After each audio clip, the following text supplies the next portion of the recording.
Well, Mountain 8 play begins today in its most fitting form, near freezing temperatures. Brevard officially enters into the conference, making the 7 and 8, and they want to make a loud statement after outperforming expectations early. West Henderson were the favorites entering into the season, but after a 2 and 5 start, they are still trying to take flight. The talent is abundant on both sides this evening, and as of now, all 8 teams in the conference are 0-0, but we're finally going to break that tie this evening with the Falcons and Blue Devils coming up next. Baseball University of the Blue Ridge welcomes you to the Western North Carolina Scout Streaming Series, where we're live on the campus of Brevard High School for a Mountain 8 conference matchup between the West Henderson Falcons and the Brevard Blue Devils. Well, Hunter, you got the green jacket, and I know you didn't just win the Masters, so. Happy St. Patrick's Day, everybody. Yep. No Irish in my family, but we'll drink to that tonight anyway. And, we really are always looking for a chance to celebrate. And Hunter even switched up the colors of the Blue Baseball University logo tonight to reflect that Irish pride. And, a lot of Scots-Irish in the mountains. There's actually a scholarship in North Carolina for Scottish, Irish, Northern England ancestry, because that is, I love the history of seeing, what parts of Europe immigrated to where in this country. And, we are a big Scottish-Irish part, especially up in Franklin. But anyway, let's jump into it. It is cold. World Baseball Classic's been great, but we're making a bid to join baseball into the Winter Olympics tonight. So let's talk about these coaches. We know both of them very well. First for West Henderson, Jackie Corn. We used to coach with him over at North Henderson. He was actually an assistant there from 2011 to 2020. Graduated from North in 26, went to Western Carolina for his first 2 years of college baseball before transferring to Brevard College, which was a D2 at the time to finish out. He finished up in 2010. That's when he started coaching at North. When he took that job in 2020, he had a power-packed roster that he was able to shape into a state championship team in 2023. They won it all in that 3A. And right now he's coaching the Falcons, hopefully to a conference competition here, even after a slow 2 and 5 start. They won 3 straight conferences from 22 to 24. But, yep, kind of a reset last year. They made the playoffs. We'll get into the last season's success first. Let's get over to Brevard and talk about Will Lindsay. This is Will's 4th year at Brevard. He was actually a class of West Henderson grad in 2017. He went to play his college baseball at Anderson University. He's also been an assistant coach for American Legion Post 70. He was part of that World Series run last year. When he was finished up playing at Anderson, he stayed on as a volley for 1 season and actually coached that Hendersonville Honeycrisp team for 3 seasons as well in the Old North State League. So Will has definitely become a staple of Western North Carolina baseball. Let's talk a little bit about the coaches poll. This might be the last week we poll it up as we start getting into conference play. But this is how the coaches voted before the season. The accumulation of all those rankings. West Henderson was the favorites. Them and Pisgah both getting 4 first-place votes. But there's Brevard all the way down at predicted 7th place. So they got a little fired up. And here they are, 5-2. They've knocked off some good teams such as Reynolds and Asheville early on. So, again, I don't think the Blue Devils liked that ranking very much. And it's their first year joining this Mountain 8 conference, making the 7 and 8, and they want to make a statement. Well, I'll tell you a ranking that the Blue Devils do like, and that's their spot in the power rankings for week 3. Yep. Where are they right now? 5? 5th. Man. Up 2 spots. Yep. And this is a huge game today for both these teams. I know it's the first conference game, but man, there could be end of the season implications here. But the Mountain 10, you got TC Robertson out there in Las Vegas. AC Reynolds won 3 or 4 straight after that loss to Brevard. Pisgah getting knocked off by Madison last week. That allowed Christ School to climb as they did well in Alabama in their tournament. They were 3-1 down there. And Ashe County sneaking in as they had 2 conference wins against Allegheny. So some Mountain Valley teams in there at 9 and 10. And got to shout out Coach Tipton and the Patriots sneaking on at number 8 as well. Over in the foothills, we just got back from a big old trip down there, and we can totally agree with North Lincoln being first based on what we saw. Not a lot of movement, though. We switched Rutherford, East Rutherford, and South Caldwell just based on strength of schedule, and I think who do we have sneak on there? Stuart Kramer snuck on at number 10. So not a lot of movement on the Foothills 10. Well, our Mountain 10 are presented by House of Power. Are you looking for one-on-one lessons for hitting, pitching, and catching? Strength and conditioning programs to develop explosive power, or facility memberships you can try on your own schedule with cage rentals for individuals and teams. Then you need to get with House of Power, and founded by former Clemson Tiger and professional ball player Sheldon Reed. They're located down in Mills River. Check them out at hopharrisonville.com. And our Foothills Power Rankings are brought to you by Peak Performance Vault. At Peak Performance Vault, they believe every athlete has the potential to reach new heights and achieve their peak performance. Whether you're a seasoned pro or just starting, we provide state-of-the-art training environment for baseball, softball, and golf that combines modern tech with personalized coaching. They're located at 352 West Main Street in Forest City. Get with Peak Performance Vault now, 828-289-1592, or peakperformancevault@gmail.com. Well, new player of the week, week 3. Yeah, it was a good one. It was hard too. Y'all might have noticed when we posted today, I've started listing all the nominations from all the high schools. I don't really know why I didn't think of that earlier.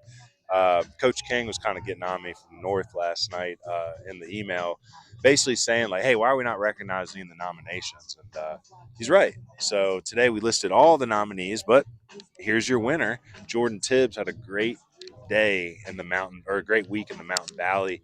They played Allegheny twice. I've heard a lot of good things about Allegheny getting better. They're a stronger team this year, but keeping the focus on Tibbs. In the first game of that series, he had a grand slam to help them come back and win, and then he pitched a gem in the second half of the week, going 6 1/3, striking out 16. So with that power production at the plate and that gem on the mound, Tibbs was an easy choice, So congratulations, Jordan Tibbs of Ashe County, and thank you, Coach Eller, for nominating him. Thank you, all the high school coaches that nominate every week. And again, we're going to start shouting out all their players. But now a word from our sponsor. Well, thank you, Jordan Tibbs. Had a good week, and we're sending him some good iced tea. Whether it's original, Carolina Peach, Zesty Maple, or Tropical Island Time, all you have to do is brew, chill, relax, and repeat. Earl the mascot loves it, and so do we. Order a pouch today that comes with 10 bags for 10 gallons of delicious Salem black tea at goodicedtea.com. That's with a D. And follow on Facebook, Instagram, and X. Texting with some coaches here. We got a few I think will be tuning in this night. And they know it's going to be cold, so maybe they're getting their practices done early. Well, 2025 for West, 12-12 and 1, 5-7 finished tied 4th. Their first time the last 4 years not winning the Mountain 7. They made the playoffs, 24 seed. As you know, first round win against Parkwood, and then got a home second round game, but they lost to number 25 Lake Norman Charter. Now, that was a favorable seeding, I ain't going to lie, but that doesn't take anything away from West getting the first round win. But I remember thinking when those rankings came out, people were a little down on Parkwood. I think it was because Parkwood won their conference. I think they still did that last year. Oh, so it was like kind of the weighted. Yeah.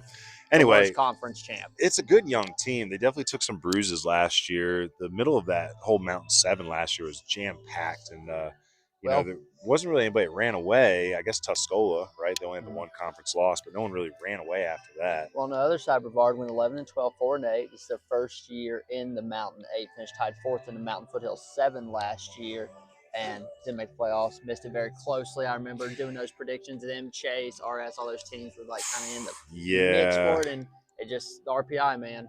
I think Brevard's got a great chance to make the playoffs this year as long as they can finish around 500 in the conference, and they're looking to do better than that. They're off to a good start this year. Brevard 5-2, their best wins over Asheville, Irwin, and AC Reynolds. Had a couple late game losses. Who they lose to? Travelers Rest, who's a strong team, and Polk, yes, in that tournament. Yep. Down there. Now, coming on the other side, coming back to the other side, West Henderson, they shut out Hendersonville and Madison.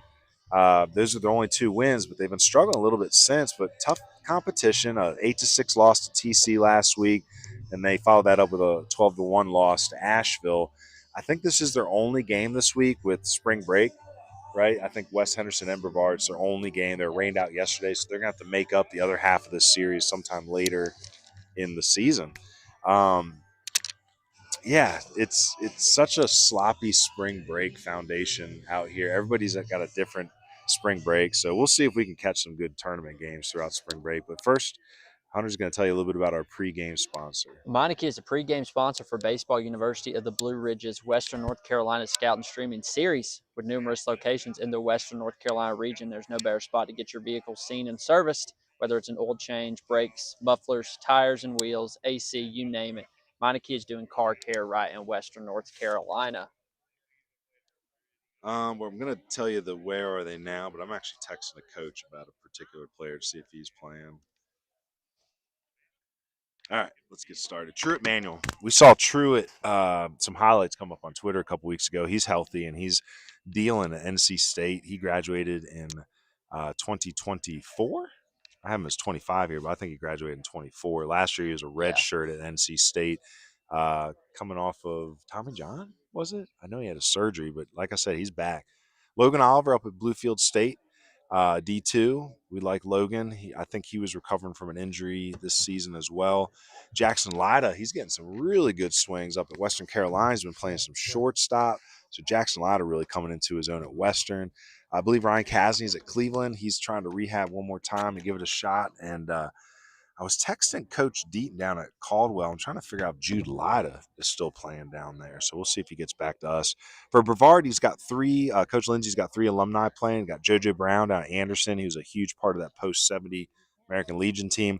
Lawson Powell, he's at Cleveland Community College getting ready to transfer to Spartanburg Methodist. He'll be joining his brother Carter there next year. We'll tell you a little bit more about Carter in a minute. And then Zach Wilson, he's finishing up his collegiate career at Brevard College, the hard thrower. He started at Cleveland before transferring to the D3. Again, let's see if Coach got back to me. Again, Jude Lida, good ball player. I know he's down at Caldwell. Just want to see if he's still playing. Nothing yet. Some prospects we want you to keep an eye out for today. For West Henderson, we have a few JUCO commits. Brady Duvall, big left-handed slugger. He's going to be out in left field. Beautiful left-hand swing, good left-handed arm as well. And then Grayson Payne, he's starting pitcher tonight. He is heading off to CVCC next year. On the other side, Brevard's got two Brevard College commits, Braylon Thompson, quick, speedy outfielder, and Grant Buchanan, versatile left-handed swinger, also a big part of that post-70 Legion team. And then Carter Powell, the senior first baseman. He's going to be going to Spartanburg Methodist. A couple players I want you to keep an eye out for in this game. Underclassmen here for West Henderson. You got Isaac Leatham in center field. Grayson Davis will be at second. Patrick Alton, a big, tall right-handed pitcher. He may be in relief today. Jackson Stepp, want to mention him. I think he's still out with an arm injury. Big-time shortstop prospect. And then the catcher, 28 grad Griffin Tillery, big arm behind the plate for West. And then for Brevard, Liam McCrary, very athletic, Swiss Army knife in the middle of the field. He'll be at short today for Brevard. And then a couple of 28s. Hunter Mason, starting pitcher, chance to be a big-time arm for Coach Lindsay. And then I want to mention last year's CamWood Bats winner, Derek Finney. I think he's out with an injury, but he was an arm that we liked from last year. So want to wait on these for a minute, or we're gonna go ahead and let the PA announcer continue announcing the players, and we're going to get the national anthem not out of the way. We're going to enjoy the national anthem, and then we'll get you these Meineke Fleet keys to the game in just a minute. Playing left field, Zeke Queen. Playing center field, Andrew Gorman.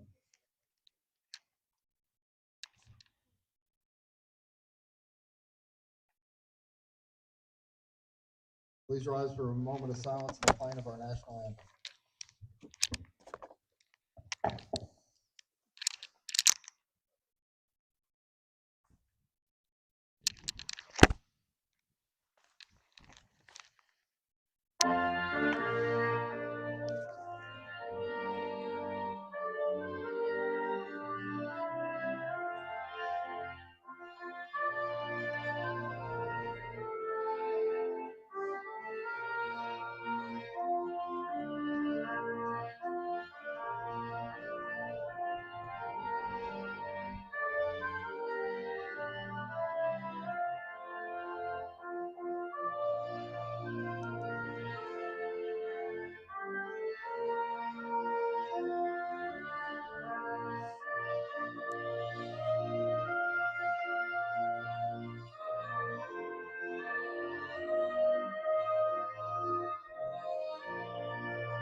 All right, play ball.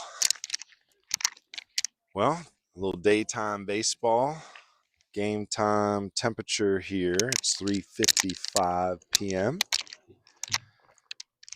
And looking at the weather, we are a toasty 39 degrees. So let's hop into, we want to do starting lineup or keys of the game? We'll do our keys of the game real quick. All right, for West Henderson, first key is, can a cold team get hot in this chilly weather? So West is off to a bit of a cold start at 2-5, and they got to find that motivation to get that engine started, because I know it's early, but with conference play starting, they got to meet expectations and try to come out of here with the W. And then the second one here is going to be shoring up the middle. Again, we talked about Jackson Stepp being out right now. The Falcons' primary shortstop is typically your starting pitcher tonight, Grayson Payne. So West working hard right now to shore up the middle, and they're going to have to make the routine plays to beat a good team like Brevard.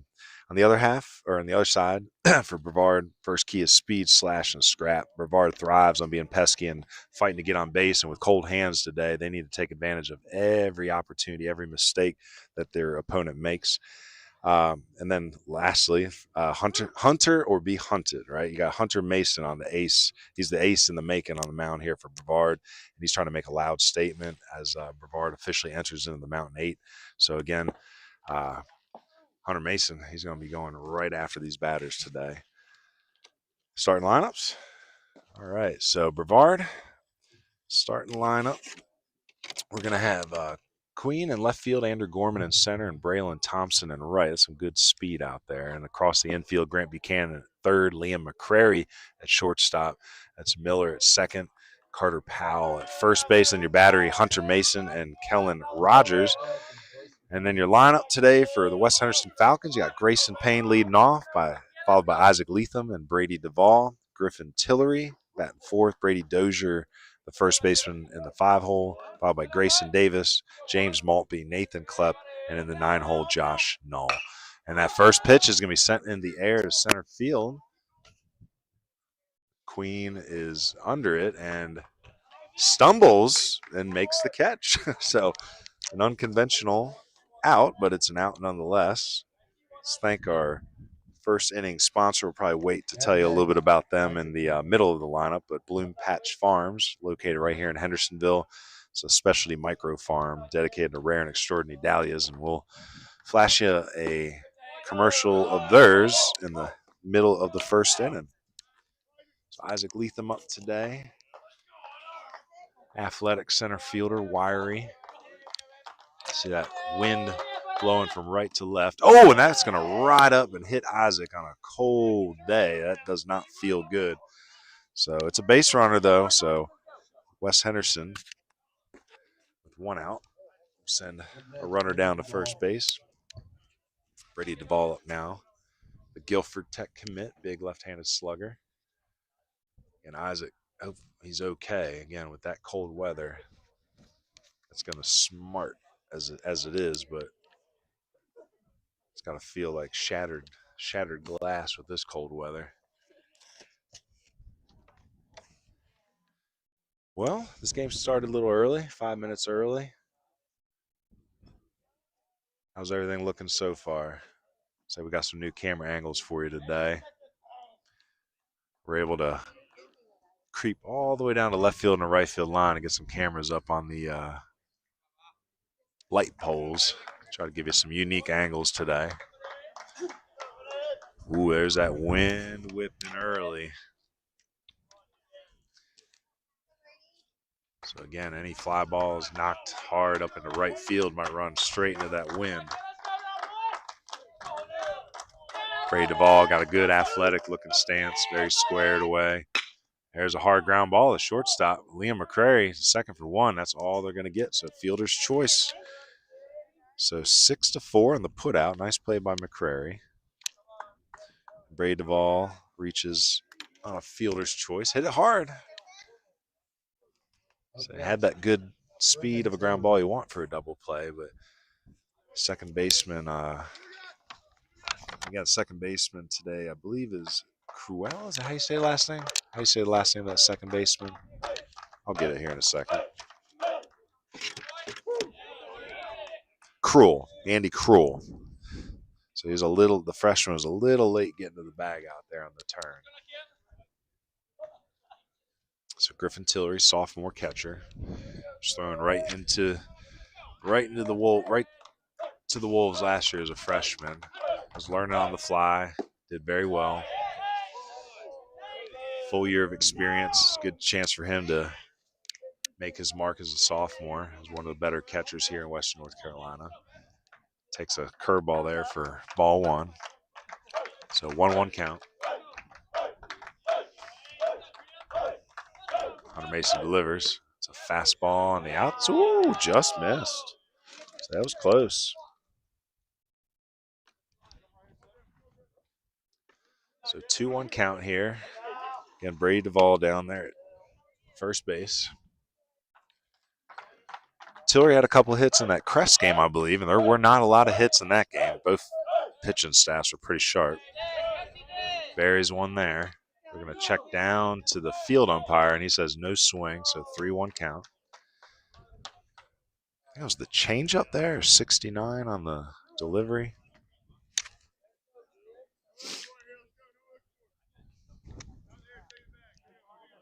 And looking for base runners here. Not going to be a lot of hard hit balls on a cold day like this. Runner goes. Fastball 80 popped up. First baseman Carter Powell has a good read on it, comes in and makes the catch for the third out. So a hit by pitch, no errors, no hits, no runs. We're heading into the middle of the first inning. We're going to tell you a little bit about Bloom Patch Farms. We'll run that commercial. Or no, we're going to read it? All right, we're just going to read it today. All right, Bloom Patch Farm, especially micro farm dedicated to rare and extraordinary dahlias. They offer rare dahlia cuttings, premium tubers, healthy potted plants, seasonal bouquets, subscriptions, and custom floral work. Bloom Patch Farm ships cuttings and tubers nationwide throughout the year.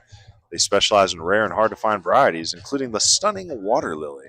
Join them in person on April 11th for their farm sale. Free RSVP tickets are available on their website. To inquire about seasonal subscriptions or custom floral designs, email them at bloompatchfarmll@gmail.com. Shop online and reserve your in-person sale tickets at bloompatchfarmll.com. Bloom Patch Farm, rare blooms grown with intention.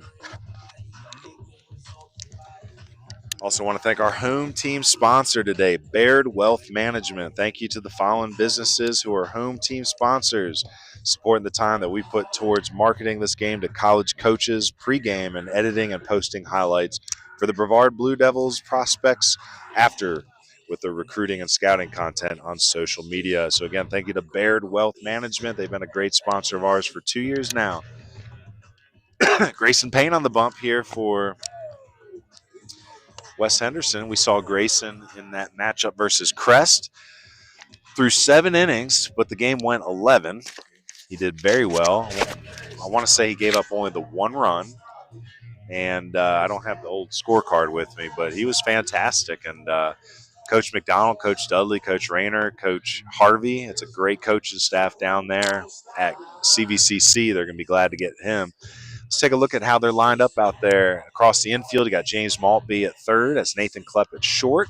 Grayson Davis at second and Brady Dozier at first base. The battery is going to be Grayson Payne and Griffin Tillery. And then across the outfield, Brady Duvall, Isaac Leatham, and Josh Null in right field. Say Null's a new name for us. Looking at the roster, he's a junior, so he did not play in that Crest game. Lineup. And let's talk a little bit about how Brevard will be lining up here. Leadoff hitter is going to be Grant Buchanan, followed by Braylon Thompson and Carter Powell. It's all 3 college commits there. First pitch, curveball blasted to left field. Nice inside-out swing by Buchanan. That's going to get to the wall. Buchanan around first base. He's going to get into second base easily. West Henderson sets up the cut, and will leave it at that. So a leadoff double for Grant Buchanan. So back to that starting lineup. I'll tell you, after Powell, the number 4 hitter, Hunter Mason, he had a home run off the scoreboard the other day, and there's still a mark right next to the strike graphic out there on the scoreboard. Liam McCurry batting 5th. Glad to see him moving up in the lineup. Kellen Rogers batting 6th, doing the catch and Helms Hoyd Helms Haggard will be the DH. Zeke Queen will be in left field, and Andrew Gorman in center. So Braylon, very good football player, was part of that Brevard team that made a deep run. How far did they get in the playoffs? State championship. They made it all the way to the States and they lost? Lost state championship. Pretty bad. I mean, that's still an accomplishment. But Braylon made state games last year, still relatively fresh in his return to baseball, still learning some of the nuances, but his athletic talent is great. He's one of the fastest players west of Charlotte. He's going to be playing for Crosstown Brevard College Tornadoes next year. There's a hard line drive, and that's going to make it to right center field. So base hit. Buchanan had to hold up to make sure it was through. So station to station there, but back-to-back hits. The double and the single here now is first and third, and this is where Braylon Thompson shines because I'm sure there's going to be a green light here for him to cause some havoc on the base paths.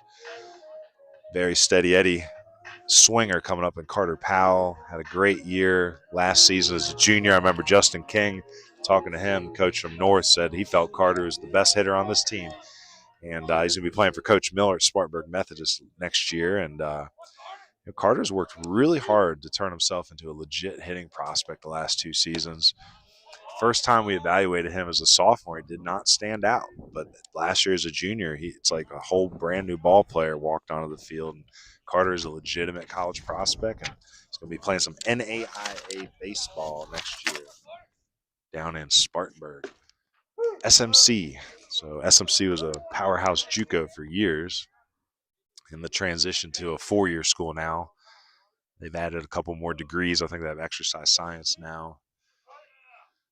So Grayson Payne here in a little bit of trouble. First and third situation. Holds, delivers. Nice curveball there in the inner half.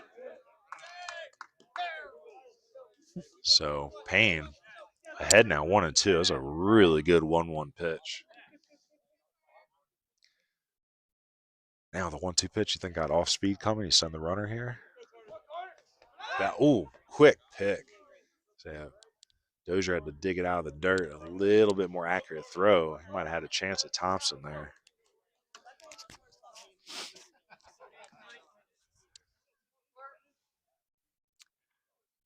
Long hold by Payne.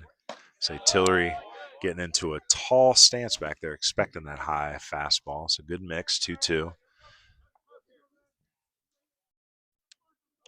After the high heat, maybe this is where he come back with a get me over curveball, get him looking. Goes to it, and it's good mix. I thought he had it, but up a little bit. Way up. Above the logo on the black jerseys.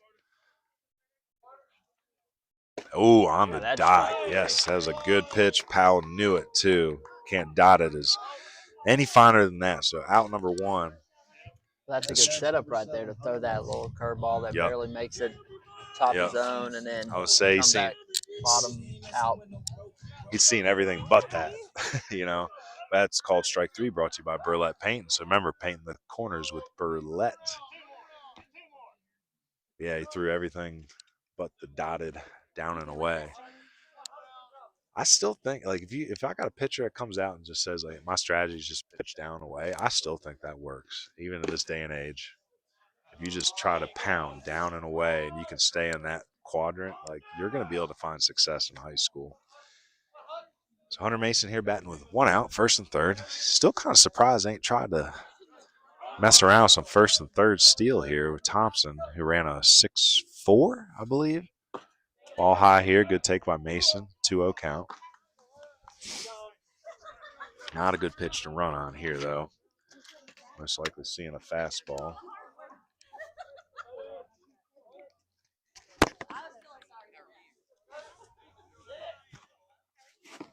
Goes the curveball, 2-0 curve, love it, 67. 67, not 6-7. Mason. There'll be 2 outs and a runner on first here.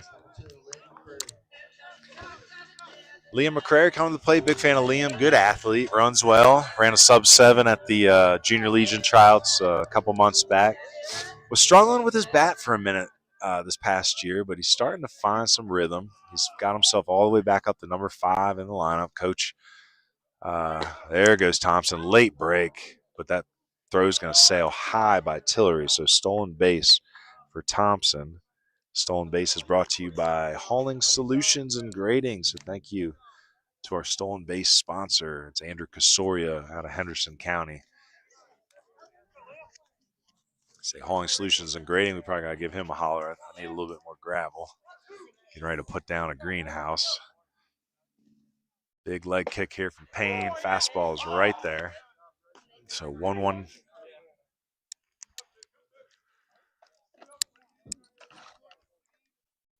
Thompson out there at second now. It's a chance to build upon the lead here with the 2-out RBI. Nice curveball there by Payne. That just wiped out of the zone. So now McCurry's going to have to get into protection mode with a 1-2 count. I'm Payne. I'm going right back to that pitch. That was a good-looking curveball. Good action on a cold day. There it is. 70 miles per hour right down the dish. Strike 3 watching. So Burlett Painting called strike 3. Painting the corners with Burlett. Heading into the top of the second. That was 2 hits, no walks, 1 run, no errors. It's 1-0 Brevard. Hey, if you're out there looking for the best in Western North Carolina high school baseball coverage, you're going to need to join our Patreon. So again, go to patreon.com/BBUniversityWNC. Here you're going to find conference previews, preseason and playoff predictions, power rankings, player of the weeks, podcasts, highlight films, and much more. We just threw a podcast up there the other night doing our discussion on the Week 3 power rankings. We're going to try to do something like that every week. Memberships only start at $1 a month, and all that money raised stays right here to building this broadcast and supporting mountain baseball. So, again, we need some more Patreon members. We have over 100. We're really appreciative of them. So, again, if you got a couple extra bucks laying around, you love supporting the broadcast, please join the Patreon. Also want to take some time to thank our second inning sponsor, Comfort Keepers. Comfort Keepers specializes in comforting solutions for in-home senior care. Nothing is more important than helping people live full, independent, and dignified lives within the comfort of their own homes. Comfort Keepers offers an extensive range of non-medical care services tailored to the unique needs of each individual they serve. Serving Buncombe and Henderson County, they're also hiring for part-time positions. They need flexible people available for AM and PM shifts in the Asheville and Hendersonville areas, so contact them today at 828-687-1199 or at asheville@comfortkeepers.com. Again, that's a TC Robertson neighborhood sponsor there, and they're out in Las Vegas playing in that Bishop Gorman tournament. So it's going to be interesting to see how they compete out there. It's still a very talented team, even though they're off to what they would consider a slow start at 3-2, but they're still number 1 in our power rankings. All right, where did my pen go?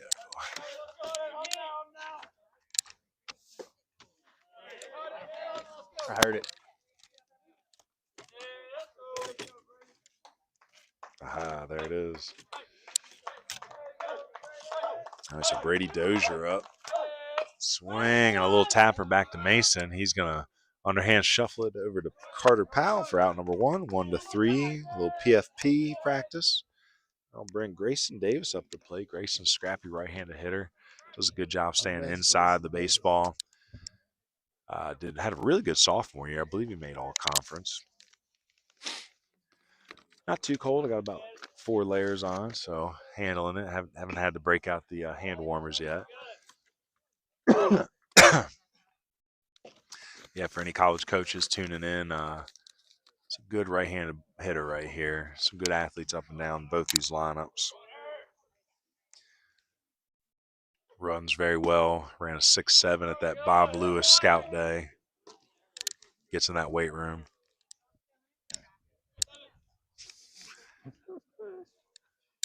Hunter Mason from the delivery, 1-1. There's that curveball drop slow and out of the zone, 2-1. So, yeah, happy St. Patrick's Day.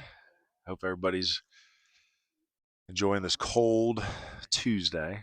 was 39 degrees at game time temperature. I think we're probably up over it now. Baseball should not be played in this weather.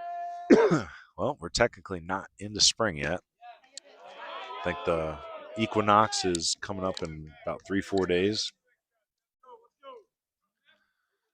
I would like to see NCHSAA get it together and start the first baseball practice day March 1st and not be afraid to extend that schedule by 2 or 3 weeks, even if it went into the summer. The one year during COVID, 2021 year, the season was extended in the summer out of necessity, and it was amazing. The best baseball weather I think Western North Carolina ever saw. Is probably the silver lining of the COVID years. A little pause from Mason here, and he's going to hit a fastball at the very bottom of the zone, called strike 3. Watching Grayson Davis did not like that. This guy's all over. Say Mason, interesting, he stayed in that balance point for a little bit longer before gearing up and throwing that in. So 2 quick outs here. A little tapper back to the mound and the strikeout. And bring up James Maltby. He's playing third base this evening. I like an early game. I don't know what that does for concurrent viewers, if everybody's in school, or is Henderson County the only one out? Or They're out. Yeah, 81 on the gun there from Hunter. So he's been 80-81 here on the fastball. Interesting, Transylvania and Henderson County have lined up this year, probably in defiance of the having a late spring break like we had back in my day, middle of April. A true spring break. Let me ask this. I was driving in. I passed that little drive-in, the Cardinal or whatever. Yes. Where does that name come from? Was there ever an old high school back in the day before Brevard that had like a different mascot or something? Just a state mascot, state bird. Is it? The Cardinal. I didn't know that. I did not. And you've lived here how many years? 11. I hate birds. I'm just kidding. Birds aren't real. Yeah, you noticed during what's the partial government shutdown, you're not seeing that many birds. The only state bird I think I could tell you is the Maryland state bird. Yeah, it's easy. That's an you oriole. learned it in school, just like we learned it in school. Well, I will say, from what I've noticed compared to my education growing up in Maryland, compared to what I saw teaching in North Carolina goes out of its way to put into your minds as students like all of North Carolina's history. Oh yeah, like they're all about North Carolina y'all history. didn't learn state history in Maryland? We did, but I don't think it was this prideful, which is kind of shocking because outside of Maryland, there ain't as much state pride, It's a southern thing. than maybe Texas, because people in Maryland love Maryland. Next, Nathan Cliff. That's ball 4 there to Maltby, so a 2-out base runner. So fastball's been about 80-81 for Mason on a cold day. Ask your AI what the history behind the Cardinal is. It's been here as long as I can remember. We'd always stop there and we'd come to Brevard games, so that was fun eating. I know, the Cardinal in general. I mean, I feel like I've seen them all over the place. I mean, I've seen them up in Wisconsin. I've seen them in Michigan. Birds? Yeah. Oh yeah. Just all the places I've traveled. It's a good bird. I hate blue jays. Her blue jays are the meanest birds ever. Hard line drive by Klepp. Nice read by Gorman, though. Runs it down. So Klepp stung it, but a walk, no hits, no runs, no errors. 2 scoreless innings pitched by Hunter Mason. Heading into the bottom of the second, it's going to be Kellen Rogers, Helm Hoggett, and Zeke Queen to the plate. I want to shout out our away team sponsor, JMK Builders, LLC. They're taking the time to sponsor West Henderson tonight for the time that we put towards marketing this game to college coaches pregame and then editing and posting the highlights afterwards. JMK, they also do work in Transylvania County, so they got connections in both Henderson and Transylvania. If you're looking to build a house, I mean, I've been driving all through Edneyville and other parts of Henderson County, and I see the JMK sign all over the place next to beautiful projects and beautiful completed homes and additions. So if you're looking to build or extend on your own home, check out JMK Builders at 828-606-3769. Thank you, JMK Builders. We got 2 great sponsors for home and away today. Again, an away team, JMK, and our home team, Baird Wealth Management. They're just 2 companies that have just been great supporters of what we do, and we appreciate the heck out of them. So Grayson Payne out for inning number 2. 1-0. Grant Buchanan scored on the sac fly by Hunter Mason. He led off with that double, and Braylon Thompson with the hard single made it the first and third situation. That's where Hunter Mason went right field, elevated, got the sac fly. So 1-0 is where it stands. Kellen Rogers, strong catcher, also a football player. Had a scary back accident last year, but made a miraculous full recovery. And, Coach Lindsey's glad to get him back in his lineup. Ground ball here to Grayson Davis, picks it up, throws over for out number 1. And hopefully Kellen Rogers feeling okay coming out of the box there. Looked a little tender. Hopefully I didn't jinx him there. So 4-3 on the put out. And I'll bring Helms Hogshead to the plate. Let me make sure I spell that right. Helms Hogshead, the junior. I wonder if he's related to Tyler Hogshead. I know he was a pitcher for Coach Lindsey last year in that senior class. So Helms Hogshead DHing for Andy Krull, freshman second baseman.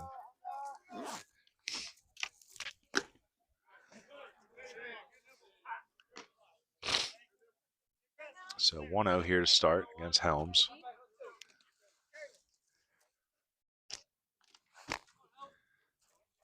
Payne brings some heat. He's up to 81 on a cold day. So both these pitchers sitting low 8s today. What jackets are we going to put on today? Let's find out. See, I got 2 layers of long underwear. I got a hoodie. It's got an itch. I got a flannel, and I got a jacket. I got a winter cap. I got the hot hands, but I haven't broken them out yet. I'm not sure if I will. I doubt I will, too. It's cold enough for that, but. Yeah. Back to the fastball, 82 outside, ball 4. So 1 out base runner here.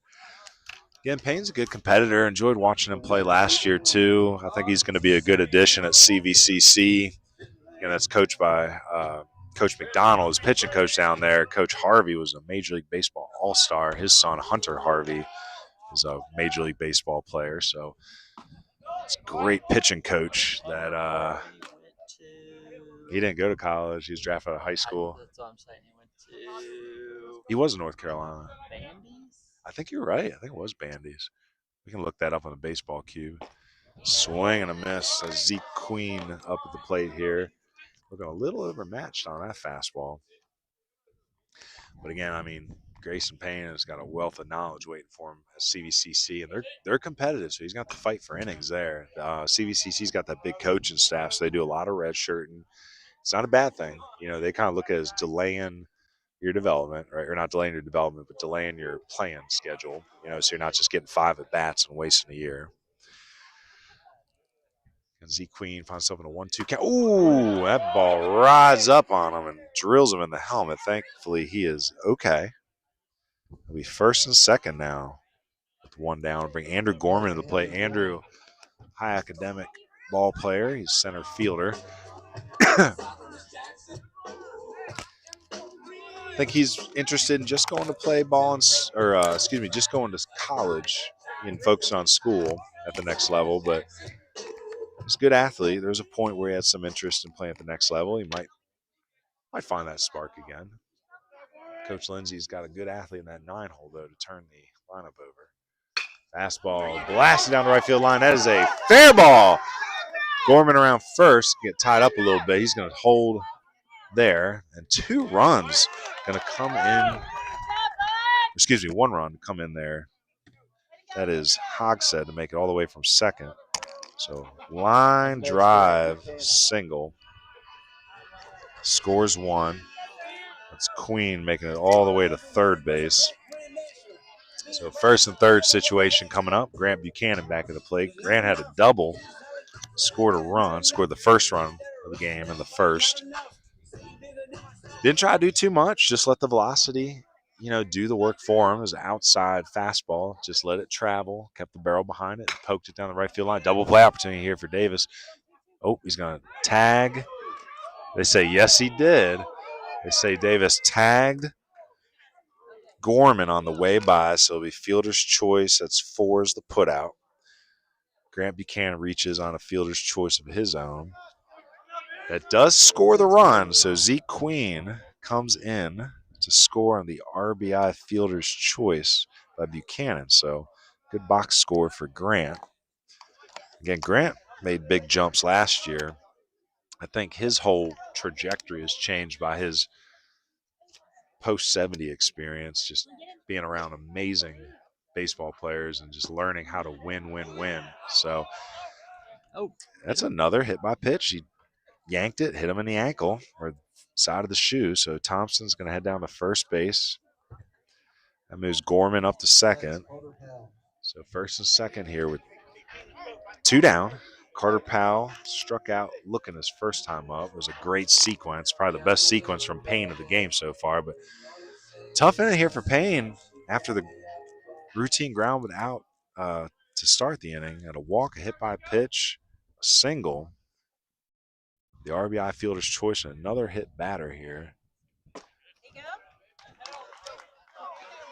Looked like a changeup there. That was an interesting pitch. Oh, gosh. Is that old? Is that from college? Oh, Lord. Come by. There's a swing and a drive to right field. But that's, oh, my gosh. That ball is going to come in and bounce in front of Hull. Thought he had a read on it, but the wind knocked it down. He came in and got it on a bounce. So I guess we're going to call that a single in the book. 1 run in. You called a single? I mean, I guess so. Yeah, wind blowing in. I think I hate to do it, but I mean, it wasn't ugly. It wasn't like he lost it. It just got knocked down and bounced in front of him. So it's an RBI single for Powell. That's going to score Gorman from second base. Make it a 4-0 ball game, Nick Castellanos. Oh, no, Gorman was out at second. I'm screwing up my... All right, let me figure this out. Who's out on second? So that was Buchanan that came around to score, I believe.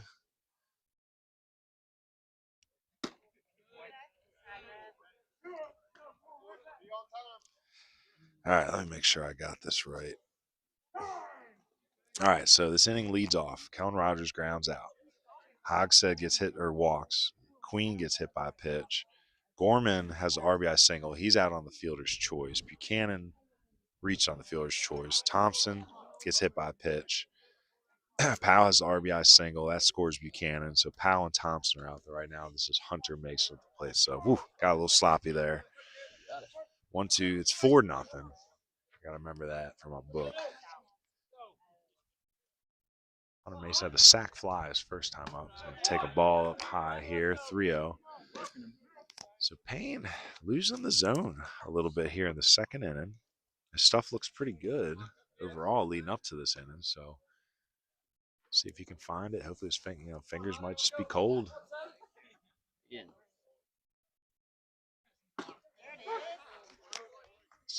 3-0 down the chute. 3-1. It's tough for these teams who have to come out here and play on their spring break in conference games, while other teams get to go to warm places and play on their spring breaks, which are. Oh, pick a temp a second here, but Thompson's back. Thompson almost looks overly comfortable out there at times, from the games I've seen him. He's such a good athlete, he's so fast, but I don't think I've ever seen him thrown out stealing a base, but every base he's stolen, he's looking back at the catcher. Just kind of like, what you doing? It just seems like so comfortable to observe as he plays. So it might be something that gets him a little bit in college, like when the game speeds up. But, good athlete, he's able to slow the game down, feel comfortable out there. It's just a matter of it's too comfortable at times. 2 outs here. Swing and a miss. He chased the high cheddar, and that is strike 3. So 4-0. We had 1 walk, 2 hit batters, 1 single. Excuse me, 2 hits. So 2 hits, 2 hit batters, 1 walk, no errors, 4 runs in. If you're keeping up with your bingo card. Heading into the top of the 3rd, it's going to be 9-1-2 for West. 3 in that inning. Yeah. So 4 total. Mine's a little sloppy. I forgot to cross off Gorman on the fielder's choice. Anyway, let's talk about our social media spots. If you're watching YouTube right here, subscribe. If you're not subscribed, how are you going to get the notifications for every broadcast we do? Beyond that, we do Facebook, X, and Instagram. I feel Facebook's good for the parents, good for the neighborhood, trying to communicate amongst the locals. I think X is good for the college coaches, even though I think X is kind of dying a little bit. But X is, that's where most of the recruiting happens. Then Instagram, that's just flash. I don't know. There's good pics up there. We got over 1,000 followers on it now, but join our social media, join our Patreon, and go check out the website baseballu.org. We appreciate you. We do all right on social media. I think our content's really good. We're just not social media minded, nor do we want to be. But we need to find an intern. It's time who can really blow up our accounts for us. So I don't want to be on there all day. So if you got a young college student out there, 20, 21, 22, looking for credits or something, give me a holler. We'll make you our social media intern. Anyway, here we are in the third inning. We want to thank our third inning sponsor, American Legion Post 70 Asheville. Again, they're a proud sponsor of Baseball University. We've been with them for a while. And they're here to remind you that Legion is back, and the best players in West North Carolina should be planning to try out in late March and early April for the Junior and Senior Legion. Post 70 is also looking for new members. So if you're a veteran, consider coming out to Post 70. They do great charity work and recognize their veterans. Again, they want to remind you that not only do they win the but they reached the World Series last year, but they won Area 4, they won the states, they won the regionals. They just won, baby. So, Asheville Post 70. Got anything to say about the upcoming Legion season? I'm excited. I'm excited to test out leaving Ethernet cables up. Yep. Seeing how we go about it this year. We need sponsors, so I don't know how we're going to do our sponsors yet. I know we got a couple of our high school broadcast sponsors locked in for the Legion, but we need more sponsors for this too. But we're going to need sponsors for Legion. So if you're a business or organization and you know one, please contact us ASAP so we can start running some ad packages, sponsorship packages past you. So, all right, new name here, Josh Knoll, junior outfielder. First time we've seen his name in the lineup. He's batting ninth tonight. He will be leading off here versus Hunter Mason in his third inning of work. What do you think? What's that say? Augusta? Old school. I went from one green jacket to the other. Went to the warm one. I wouldn't mind going golfing. Look at this thing. Old school. Got the purple and green. It's like Milwaukee Bucks. The 90s were just so much better for merch. As a merch fiend. Man, I'll tell you, I just got a text from Anthony Payne, Nova pitching. He's up there following Western, because his son plays for him. Carter Burnett was SoCon Pitcher of the Week.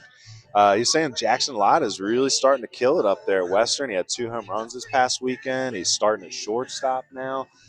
Jack was a bit undersized in high school. I think it was the knock on him as a prospect. But, man, he got big. He got strong up there at Western. And I think the thing I always like about Jack Lyda was he always played up. When he was little, he was playing on travel teams with Colton Lauder and Dylan Blackwell and, some of those names that were ahead of him, And that challenges you to be better, So if you're the best at your age, well, try to play up.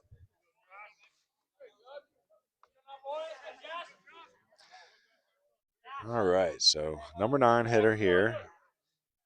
I think Cam Gilbert was the right fielder in the last game we did. He was because man, nice play out there. I remember. I just copied over the lineup from the last broadcast and was hoping that Jackie would keep it the same, and he did, except for Knoll in the 9 hole. So good for Josh.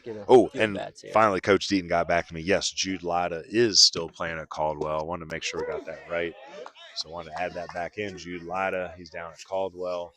I don't know if Jackson Lynn's there anymore. I think he might have walked away after a year, but again, we try to keep up with his alumni the best we can. I know Jackson DeShane, he's still playing. He's up at Muskegum in Ohio. I think he might be a senior this year. Good golly. There's a curveball knocked away. Spoiled that offering. 1-2 again. Coach Lindsay was saying earlier, this is like a little rivalry here. Like maybe not as recently because of not being out of conference, but over the past like 15, 20 years, Blue Devils and Falcons have battled it out a couple times. Oh, look at this. Knocked down at first base there by Helms. And nice job by Hunter Mason to get over and cover the bag, played his position well, so it's 3-1. I'm guessing Carter Powell has jumped behind the plate now, so unfortunately it looks like Kellen Rogers did tweak his back. I hate saying that because I was just shouting him out for being healthy. So got to move things around a little bit here. That's Carter Powell now behind the plate. That's Hogshead that's moved over to first base. Swing and a miss at the curveball there. Grayson Payne flew out to left field to start this ball game. Both these pitchers are spinning the baseball very well this evening. A lot of action on those curveballs, a lot of bite.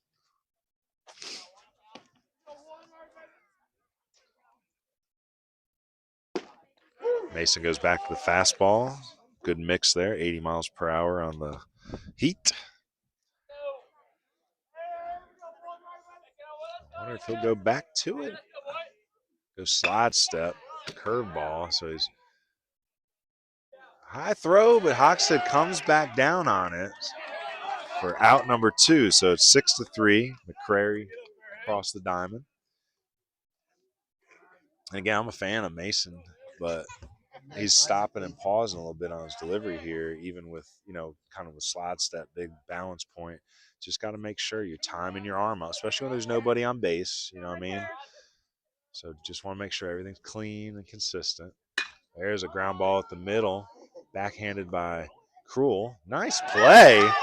There's a 1-2-3 inning. So 3 ground ball outs for Hunter Mason and the Blue Devils. And that's going to keep the pitch count down. You got to like that. Heading into the bottom of the third, it's going to be McCrary, Rogers, and Hogshead. And actually, Rogers probably out of this game. So we're going to have to figure out how everybody moved around here. So looks like Helms, Hogshead's over at third now. Or excuse me, first base. Carter Powell's moved behind the plate. And we'll see who comes up and hits in Hogshead's Rogers' place. Well, thank you again to our in-game sponsors, Iron Outdoors, their Mount Visit sponsor. Chad McMahon State Farm Insurance, our insurance run sponsor. Granning Landscapes Incorporated is our glove work sponsor. Had a few Granning glove work plays just there by our right side of the infield. Machaulingsolutions Solutions and Grading, our stolen base sponsor. Burlett Painting, our College Strike 3 sponsor. CamWood Bats, our Player of the Game sponsor. And Next Level Baseball, our Next Level Play of the Game sponsor. Appreciate all these guys, companies. Guys and girls, everyone. Been having fun with those Next Level plays of the game. Stressful to do it during the game, but it's really fulfilling when you get to show a replay on a broadcast of a kid making a crazy catch or a big swing or anything like that. So appreciate these guys making that happen. Yep, we need as many sponsors as we can to make this broadcast flow, and these guys are the reason you're watching. Trying to figure out how this is going to work because Hogshead was the DH, so he comes into the game and he's playing first. So what does that do to the second baseman, Cruel? Is he eliminated from the game? And if that's the case, who came in and played second that inning? Who made that nice backhanded play? Was it Cruel? So we'll find out here. Looks like number 12, Nolan Elmore. That might be the name here. So we'll find out. It might have been Elmore that made that play at second. So here's McCrary, a strikeout victim his first time up. Swings at the first pitch curveball here, fouls it back. Again, Liam, good athlete, playing shortstop this evening. He's got a couple assists already. Good athletic stance, hands are nice and low. Good curveball by Payne there. 0-2 quickly.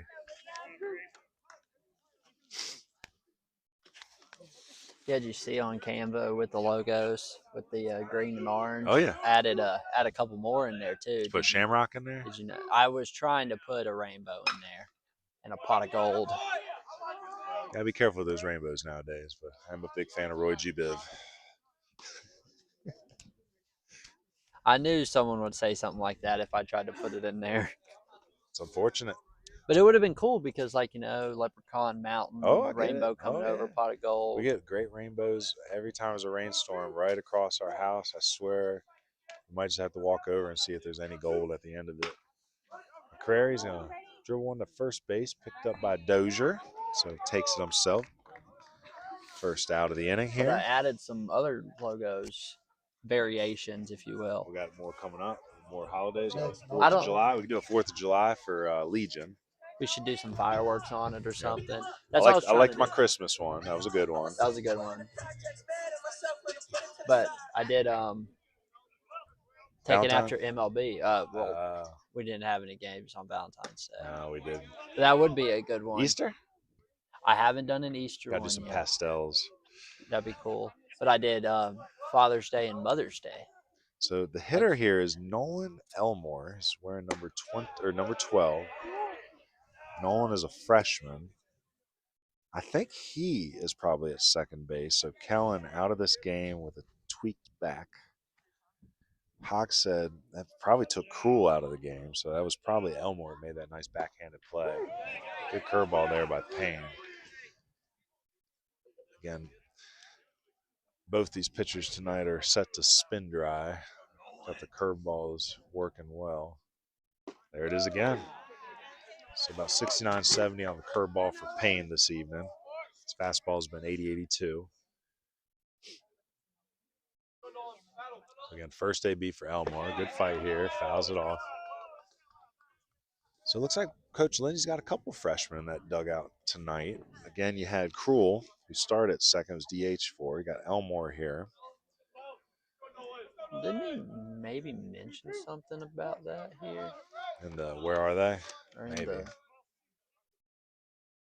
Swing and a miss. Tillery blocks it up, throws it down to first base for 2-3 put out. Nice job by Tillery. Some good block work, some BH Granning glove work. Again, love to find a mason, some masonry companies out there that would sponsor our catchers for block work. We talked about the togetherness and the culture that he's been building here the last few years, and mentioned how he's proud of his seniors. So taking a lead on the youngins. And I think it's safe to say we've joked about it a little bit. You know, you see Coach Lindsey down there at third base box. You wouldn't have known he was hit by a car a month ago. Like, he literally was hit by a car while jogging.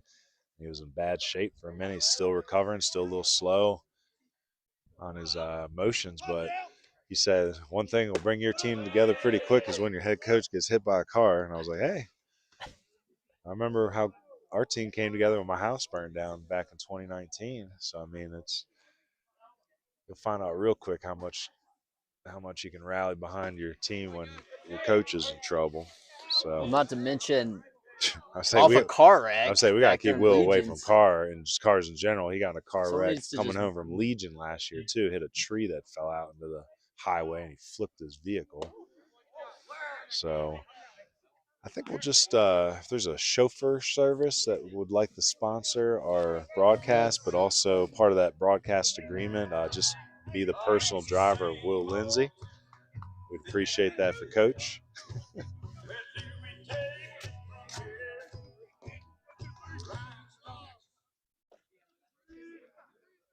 So that's ball 4. So a 2-out base runner here with Hogshead. Down a first, ground ball. Oh, Klepp picks it up, throws it across, and that is going to be an E6. So again, with 2 outs here, 2 base runners quickly. And again, we like Nathan. He's a good pitcher out there. But we talked a little bit about the keys to the game, trying to shore up the middle with Jackson Stepp being out. So let's hope that don't come back to hurt the Falcons. But right now with 4-0 deficit, they got to be making these fundamental plays here. So Grayson Payne back to work here against number 9 hitter Andrew Gorman, who had an RBI single in the second inning. He's going to get into one here. But it's going to hold up for Isaac Leatham, and he makes a can of corn catch out there for out number 3. So no damage done with a walk and error, no hits, no runs. We'll be heading to the bottom of the third.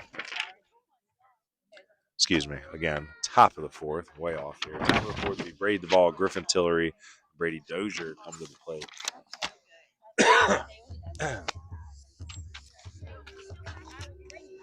Well, our schedule is interesting this week. You know, we waited a little bit to announce it, knowing the weather was coming. So originally it was going to be this game yesterday and then Mountain Heritage and Madison today.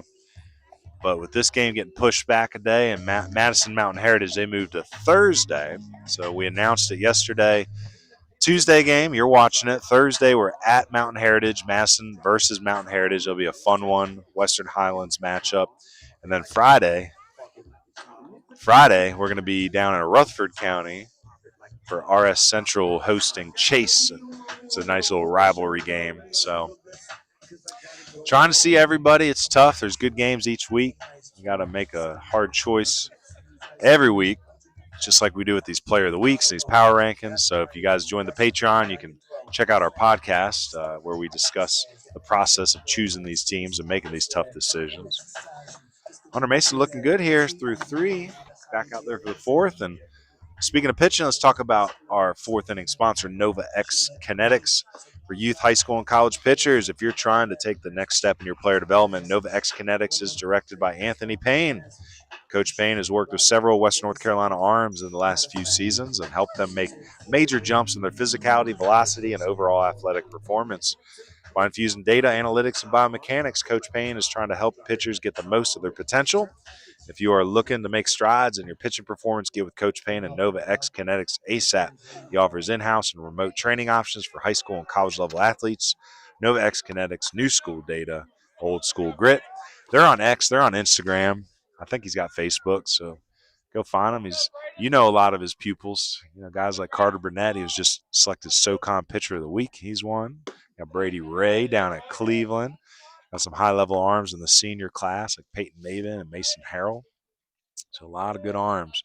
Zach Wester, Landon Wright. So there's a nice piece of hitting. Brady Duvall reaches out and gets enough barrel to hook it between first and second for a lead-off single. And West Henderson needs that. You got to get these bats hot on a cold day. Well, there goes the no-no. Yep. First hit of the game for West Henderson. So no hit through 3 innings. 4-0 here. See, Brady's a big kid, but he's a great athlete. Power forward and a tight end, 3-sport athlete, so he's a threat to steal base. Goes the curveball there, 70 miles per hour, dropped in, strike 1. Bless you.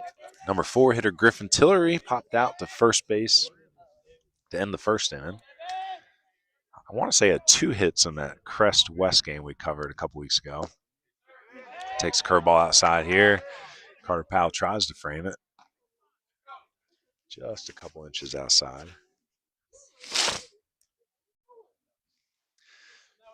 Jackie Corn out there in the third baseman's box. Third base coach box. Jackie's still playing softball too? I doubt it. It's Following Gracie and Bethany's gonna hate me. Gracie and You're obligated to know all the coaches' children's names. Come on. Were they into dance or softball or sports? Cheering now. Cheering. Oh boy. Ugh. I'm sorry, Bethany, if you're hearing this. So 2-1 count here. Nobody out. Again, that's Brady Duvall reached on the leadoff single as the first hit of the game for the Falcons. Only game of the week for these two. They were going to play twice, but weather and spring break calendar limit us to 1. Good curveball there. A lot of late break from Mason. So Hunter Mason dropping curveballs in. I'll tell you, 2-2 count. Maybe a top of the zone fastball.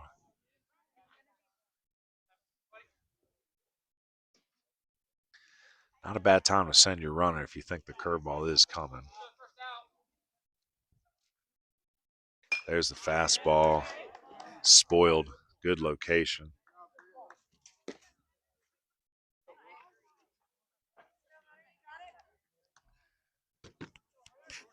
Say West's got to start making Hunter Mason throw a few pitches here. Say he's been getting a lot of ground balls, quick outs, good defense behind him.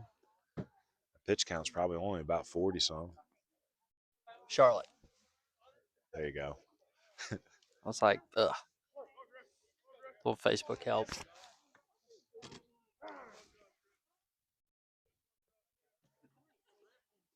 But no, they got a trip planned somewhere hopefully warmer.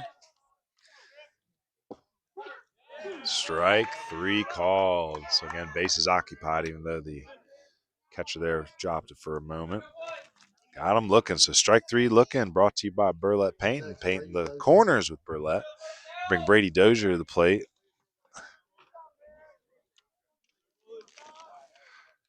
Brady grounded out to the pitcher to start the second inning.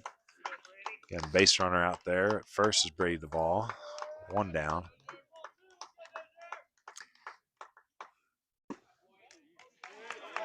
Curveball is close. Seeing a little flinch on the inside curveball, but they say it stayed up. Ball 1. How you liking all these angles today? A little different? It's a little different. It's interesting with the pickoff and everything, but 81 on the fastball there. I really enjoy this one for behind the right side of the infield. It really is good for turning double plays, but it's a little deep for the pickoff. It feels like you're Why do you feel when you zoom in with it, it takes the quality away, while did that- Switcher really didn't do that, did it? It did. Did too. it? Okay. But it was, you could zoom in on the app. During the game. Yeah, that was kind of cool. Spoiled there You by had Dozier. control. Which you could probably find a better app that you could do that with, but Well, we're saving money. sponsors.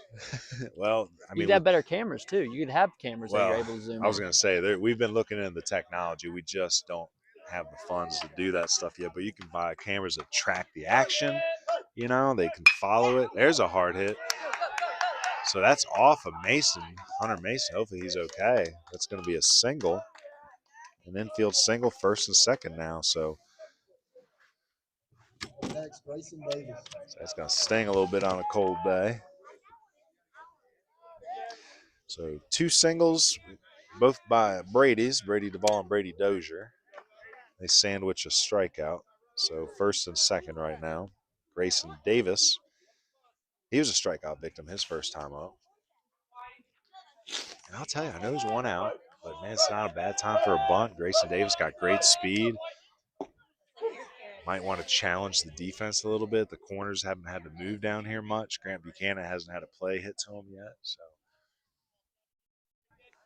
I think I'd be calling a bunt here, just try to make things shake up a little bit on a cold day. Not that I want to take the bat out of Grayson's hand. He's a good hitter, but he's also got the speed for this. And a warmer day, you might lean into that. 1 out, 1-1 count.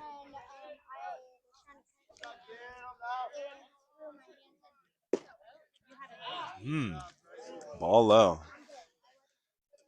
That's similar to the strike 3 call they had on him in the second inning. He didn't like it then, and he gets the call this time. Hard ground ball. McCrary on the backhand. He's going to go to third. Let his momentum take him there. That's a good play by McCrary. So it's going to be a fielder's choice for Grayson. And it's going to be 6-5. You don't see it much, but that's the right play, young men out there. If you see that, if it's a first and second play and you have a backhand play, the momentum's taking you that way. Good job by Buchanan to be there to allow for the force out. So 6-5 on that fielder's choice. Dozier on second, Grayson Davis on first. As the ball thrown out there, third. Maltby. Well, taking that takes away the wild pitch pass ball scenario. If That make a cool angle on that play? Yeah. Nice. I cut quickly. So. Ooh. Weird. That's what I was saying on the last on Dave Grayson. He had one like that too. And there's been a handful. On a warmer day, you probably take it, right? On a cold day, you take it. Let's say they got layers. Stick that elbow guard up there if he's got one. Maltby, ground ball short. McCrary's going to have to get it over there. Boom. Half a step. Oh, I said took him off the bag. Okay. So that's going to be an E6. Maltby reaches. Now bases loaded with 2 down. Up next, Nathan Flett. Say it was hit just soft enough. You know, good job by Maltby to get out the box quickly, force that throw. Throw pulls Dozier off the bag, or excuse me, Hawks it off the bag, wrong team. So now it is bases loaded. I've seen a couple good swings by Klepp this year. He swung the bat well in that Crest game. I think he picked up 2 hits and then had a hard out. That ball is going to, oh, Lord. So that ball bounces away. You had Dozier get in between his decision-making over there. Again, he's not the fleetest of foot, but I think even I could have scored on that one. But Grayson Davis and Maltby were already to their bases, so they had to retreat quickly. So piece of luck there for Brevard. Probably should be 4-1 after that. Klepp pushes one up the middle. Nice effort by McCrary. He slides down to a knee, but it's going to bounce off, and it's going to allow 2 to score. So 2 runs, RBI single by Klepp. That's going to score Dozier and Grayson Davis from second base. Maltby makes it all the way to third. So first and third situation here. That cuts the lead in half, 4-2. Yeah, nice effort by McCrary. Slid down to a knee. Ball bounced up off of him. That's going to be a single. It's a tough play up the middle. Brings the number 9 hitter Josh Null up. 4-2 here. Ground ball here to the second baseman. I think, is that Elmore now? I got to check that number on the back there, but 4-3 on the putout. I want to catch a number on that second baseman just to double check. I ain't going to see it. Maybe. Yeah, it is Elmore, number 12. So, yep, that is how it is set up out there. Now with the freshman at second. All right, heading into the bottom of the 4th inning. It's going to be at the top of the lineup for the Blue Devils. That's Grant Buchanan, Braylon Thompson, and Carter Powell. Well, again, we want to thank our home team sponsor, sponsoring the Brevard Blue Devils. That's Baird and Wealth Management. We appreciate the heck out of them. They are sponsoring the time that we put towards marketing this game to college coaches beforehand, and then trying to cut up and post all these highlights and recruiting information afterwards on social media, but also just through communication with those same coaches. So thank you to Baird Wealth Management. Thank you to all our home and away team sponsors this year. If you're interested in sponsoring a particular game, please reach out. I can quote you on some sponsorship prices. Everything goes into running this broadcast efficiently, not only for quality, but for college recruiting opportunities. We're going to have a new pitcher here in the 4th inning. It's Patrick Auten. We like Patrick. Patrick's about 6'5", 6'6". It's been low 8s on the gun for me before. We'll see where he's sitting on a cold Tuesday. Pitched well in that Crest game. I want to say he did, 2-3 innings scoreless. Then he ran into some control problems, and Crest was able to capitalize. I want to say that was in like the 10th inning. They finally got to them. 11. Yeah. Well, I think they scored in the top of the 11th. Yep, you're right. So 8, 9. Yeah, he worked the 8th, 9th, and 10th before running the trouble in the 11th. Which you give me 3 and a third, 3 and 2/3. Him and Payne combined for 10 innings of 1-run ball before he ran into trouble. Now Patrick's a high academic ball player, comes from a family of educators. His father's the principal? Mills River. His father was my principal at Eddyville Elementary when I went to 2nd grade, I think, 2nd through 5th grade.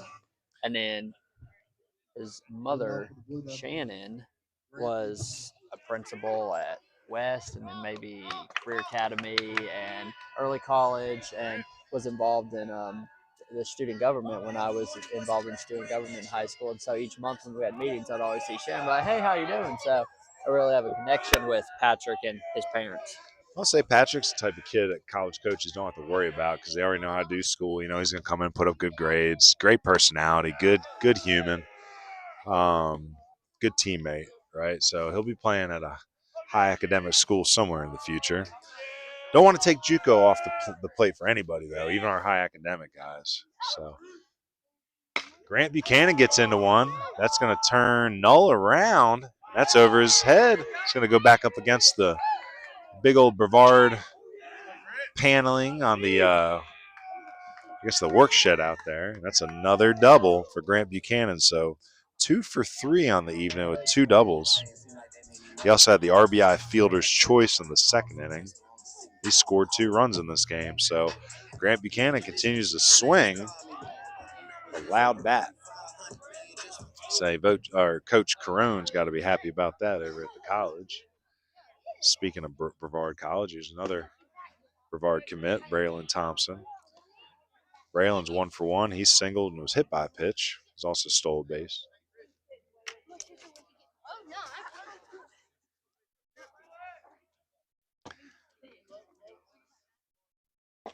There's a good pitch on the outside corner. So Patrick's sitting high 7s right now, 78.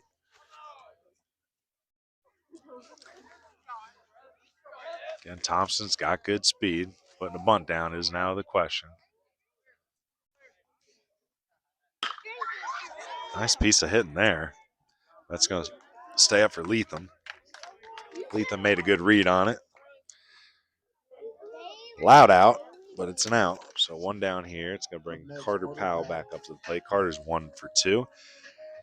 He had an RBI single on the second. It was that fly ball that got pushed down by the wind in front of the right fielder, Null.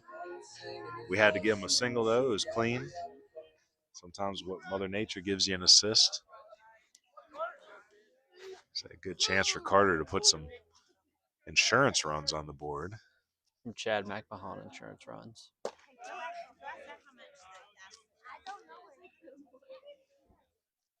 Four to 2 is our score here in the bottom of the 4th inning. I was hoping for cream versus powder blue, but we got black versus gray jerseys today. Smart choice by Brevard. Yeah. Trying to attract the heat. The all-black uniforms. Now, if it was 90 degrees out today, it'd be an awful choice, but wise move, trying to find some extra degrees to warm the body temperature up. That ball's going to scoot past Tillery. That's going to allow Buchanan to move up to third. That's a wild pitch. So 1 out here and a runner on third.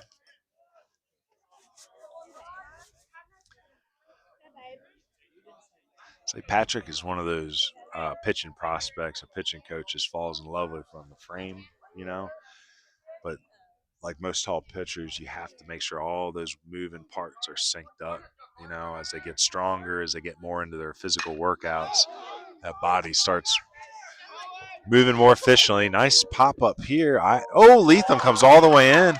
Hits off his glove. There's going to be a play at the plate, though. He was safe. So Leatham came all the way in, long run. And that ball popped out of his glove just a couple steps behind the shortstop position there. So I guess that's going to be an E8. I'm not going to give Powell the sac fly, though. I don't think it was deep enough where he would have tagged. Oh, no. So it's an unearned run. Grant Buchanan scores his 3rd run of the game. It's a great game for Grant so far. 2 for 3 with 3 runs and an RBI and 2 dubs. Hunter Mason up, trying to help himself out here. So it's a Chad McMahon State Farm Insurance run for the Brevard Blue Devils there. I'm going to talk to Isaac after the game. Be like, 2 hands.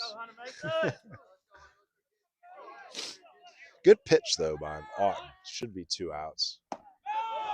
He's trying to help his team find a way out of that. Hunter Mason is 0 for 1. He had the sac fly RBI in the 1st inning. They put the 1st run on the board. Struck out in the 2nd.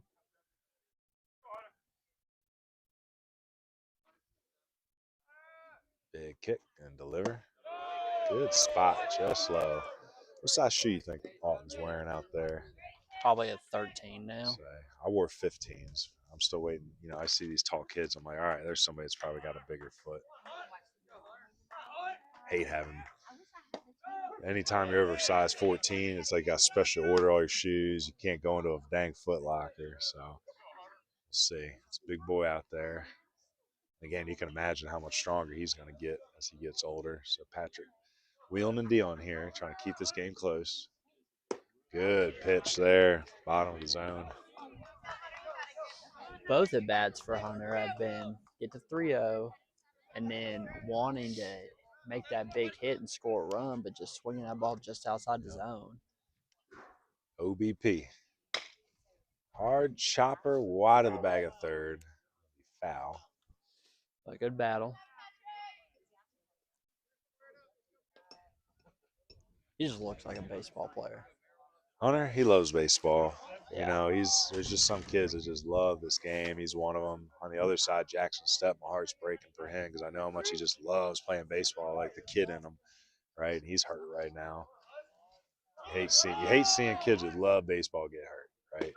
Swing and a miss, strike three. Good pitch by Auden. That ball ran back in on Hunter Mason.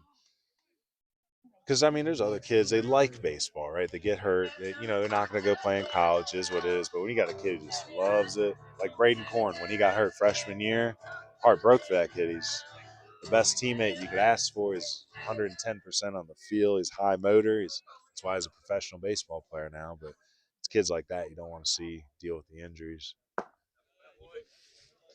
Liam McCrary. He's out there in Flagstaff, posted something on his Instagram the other day. Minor league spring training. So That's Liam 0 for 2. Liam out there at shortstop. Good athlete, wiry athlete. He's trying to play in college. So any college coaches out there like developing those wiry, just pure athletes. Liam's a bouncy ball player, runs well. A run for Carter Powell out there at second base. Coming in to run, Sam Janowitz. So Sam Janowitz, the senior, is a courtesy runner for Powell, who's now the catcher.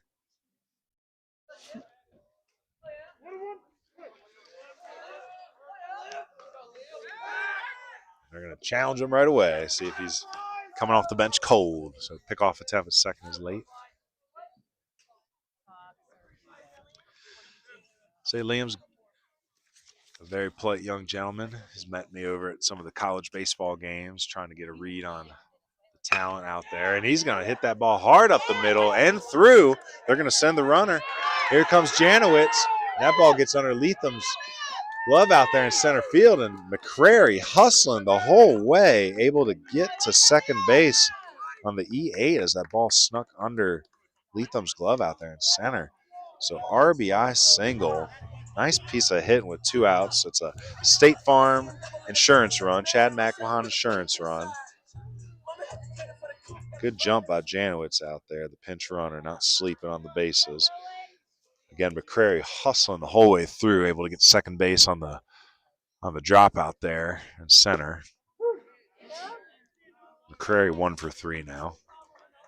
That's a confidence boost. He's really starting to pick it up with the bat after a prolonged slump back in the fall and late summer. I know he worked hard to get through that. Had a couple phone calls with him. And again, as a coach, when you know a kid's in a slump, you hate calling them and trying to analyze what's going on. Sometimes you just want to make it simple, So I remember when I talked to him, I just told him, just try to hit the ball hard. Don't think about it. Just go up there and try to hit the ball hard. Load up and hit the ball hard. I'm not saying that's what kicked him into gear, but I'm glad he's out there hitting singles like that. So this is Nolan Elmore. Again, he came into the game after Kellen Rogers left with an injury. He's going to pop one up on the right side here towards the oddly placed press box. If East Lincoln was bad, then Brevard's terrible. I was going to say, Brevard's, it's like, you might as well just put it on top of the school down there or something. Broadcasting from top of the school would be fun. Our schools out here, they need donors. They need boosters, guys. So if you have a favorite varsity team and you're making some moolah, help these guys fundraise. That's another piece of 2 out hitting with runners in scoring position. Another State Farm insurance run brought to you by Chad McMahon. So that's an RBI single by Elmore. McCrary with his hustle on that last play, getting the second. That's what allows them to score that run. This is what we talked about in the Meineke Fleet keys to the games. What did I say? Slash, scrap, and speed or something? I forget the order, but that's how Brevard wins games. They're just not going to let up on you. They don't strike out. They take the extra base. They run everything out. Nice job by Elmore coming into this game cold, contributing on the offensive side. Now he's 1 for 2. Otten delivers, ball low. Again, this is Helms Hogshead at the plate. Started this game as the DH. Moved over to first base when Carter Powell had to come in to catch. Since he was DHing and he moved into the game, that killed Andy Krul from the game. That took him out of the game. And that's where Elmore had to come in and replace Rogers in the lineup. Now it's second. St. Patrick Otten steady, 77-79. He's hit 80-81 for us before in workouts. A lot more coming as the weather warms up and these kids get more physical. 80 miles per hour on delivery there. Popped up in the middle of the field. Grayson Davis under it. He's going to make the catch. We'll see more two hands out there. So, all right. In the inning, we have 3 hits, 3 runs on 3 hits, and 2 errors is what I had. So that makes it 3, 4, 5, 6, 7 to 2 is our score. Heading into the top of the 5th, it's going to be, or excuse me, the bottom. Actually, where are we here? Heading into the bottom. Top of the 5th. Top of the 5th. Good Lord. All over the place on my notes here. So a game changer would be fun. Hey, if you're listening at home, please join the Patreon. We got several different membership levels. It's a monthly subscription. We have a $1 membership that gives you instant access to the best coverage and content of Western North Carolina baseball available. We also have tiers of 5, 10, 20, 50, and 100, and they all have their different perks. You join the $5 membership, we'll give you a nice vinyl sticker, a Support Mountain Baseball sticker. You join the $10, we'll give you a T-shirt. You got to be joined for at least 3 months, though. You join the $20, you get a T-shirt and a hat and a sticker, and then the 50 and 100, you get all that, but half of your membership each month goes to building our scholarship fund. We have, I think, 2 or 3 $50 members, so every month, $25 of that goes into a fund that I start with my $500. I've done a $500 scholarship the last 2 seasons. 24, it was Jordan Dixon from East Rutherford, and 25, it was Gio Yamas from Asheville Christian. This year, who's it going to be? I don't know. We'll announce it in June at our prospect filming at Mars Hill. It's usually where we announce it each year. But we're going to get more than 500 this year because that steady 25 from those 3 donors have been coming in. But if you're a philanthropic type and giving $50 to $100 a month doesn't hurt you, please consider joining that scholarship tier and helping us build that scholarship fund. I'll do an update on that soon. I just got to find some time to go back and add everything together.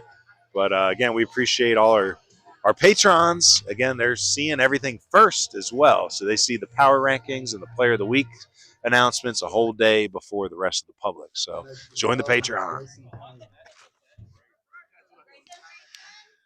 All right, it's top of the lineup here to start the top of the 5th. Grayson Payne, Isaac Leatham, and Brady Duvall. Hunter Mason back out there for a 5th inning. His pitch count, I feel, has got to be steady. Even though he ran into some trouble in the 4th inning there, I feel like his pitch count's been managed pretty well so far.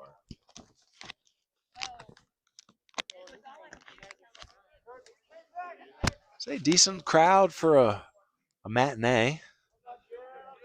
No school. Everybody's out in Hendersonville, Transylvania. Where else? No idea.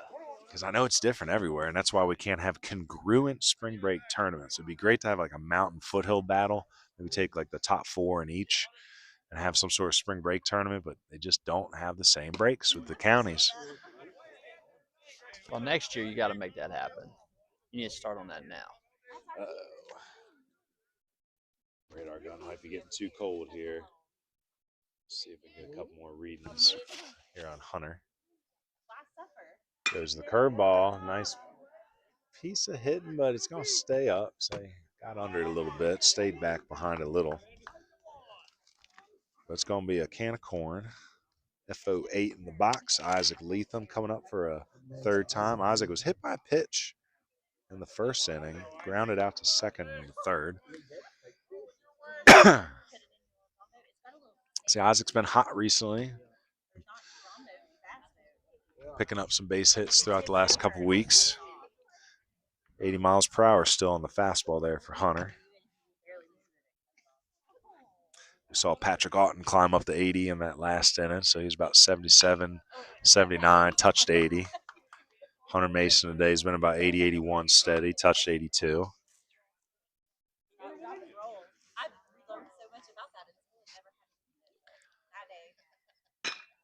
Fastball drilled into the ground. Buchanan gives way to McCrary, throws across, and Leatham is – whoa! I was just about to say he reaches with an infield single, but they're going to call him out.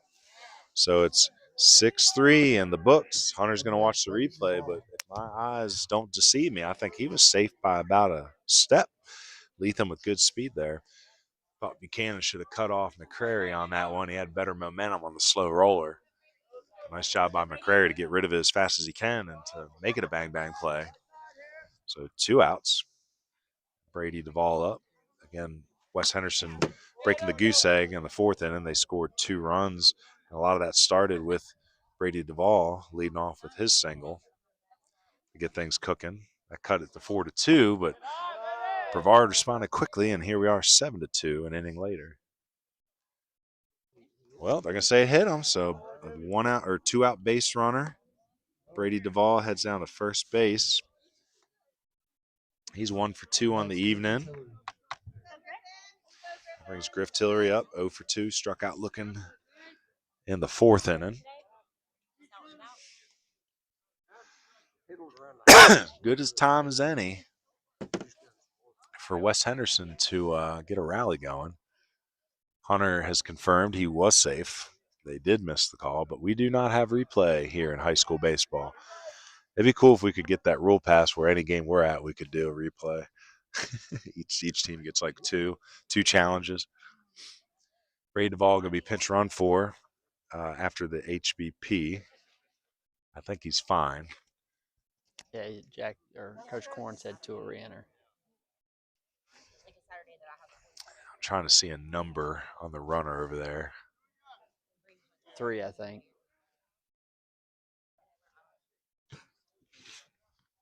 Maybe I'm wrong. I don't think it's 3 because that'd be James Maltby. He's already in the game. 13 would be Klepp. He's in the game. 11? That might be Stratton Taylor. That might be 11. Or no, that's number 10. That's Cam Gilbert. So we saw Cam in the game versus Crest making nice plays in the outfield.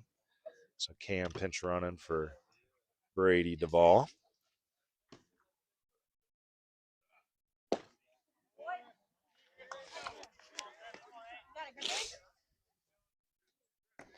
All right, Griff Tillery wearing number 8 out there. Ripken. A Ripken fan, I'm sure. Hunter Mason deals.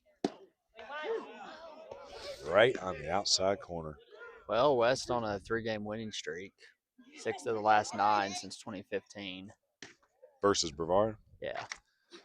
So they've been owning this series recently. 14-9 in the series, according to Max Preps, since 08. Runner goes. Nice piece of hitting there, but Elmore throws on the brakes, is able to get back in position and make the play 4-3. So a little bit of hit and run action, but not enough to get the second baseman out of position. It's a hit by pitch. No hits, no runs, no errors.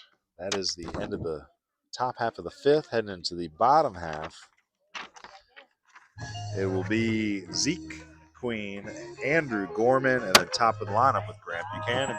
Again, thank you to our away team sponsor, J&K Builders. They're sponsoring the West Henderson Falcons, but they do business in Transylvania County too. So if If you're needing a home built, if you need an addition made, check out JMK Builders, 828-606-3769. And we thank them for sponsoring the time that we put towards marketing this game pregame for, the college coaches. And then afterwards, editing and posting highlights for these West Henderson Falcons. So thank you, JMK. And that makes sense for the courtesy runner now. Brady Duvall is in the pitch. So third pitcher of the evening for the Falcons. I'll give you some final lines here on Grayson Payne. So Hunter's going to read you his box score so far. He's been tallying up the errors, the runs, and the hits too. All right, so Grayson Payne gives up 4 runs on 1, 2, 3, 4. 4 hits on 4 runs on 4 hits. Trying to see how many were earned. Any errors for the Blue Devils? They have the 1. Yes, 1.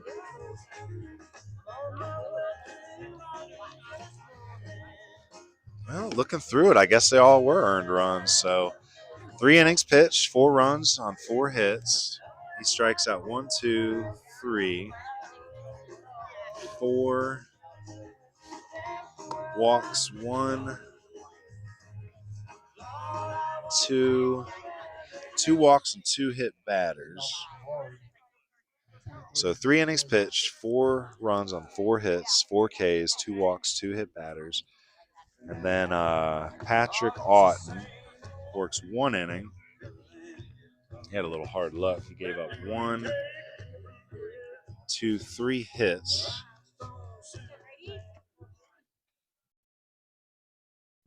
But I want to say, yeah, all those runs actually were unearned for Auten, if I'm reading that correct. So 3 come in. But I want to say every single one of them was unearned. Yeah, the way that inning worked out, if my math is right, I think Auten goes 1 inning, 3 runs, 0 earned on 3 hits, strikes out 1, walk none, hit none. So anyway, I lift my head up, and what I missed, Grant? Hit by pitch. Got hit by a pitch. All right, so A lot of hit by pitches today. we're going to have Zeke Quinn down there, hit by a pitch to lead off the bottom of the 5th. So Andrew Gorman here, the 9-hitter. Brady Duvall cooking early. That's 80 on the gun. So a lot of 80 today. Every pitcher that's come in has been about 80, 82 as a max. Some good low H velo on a cold day.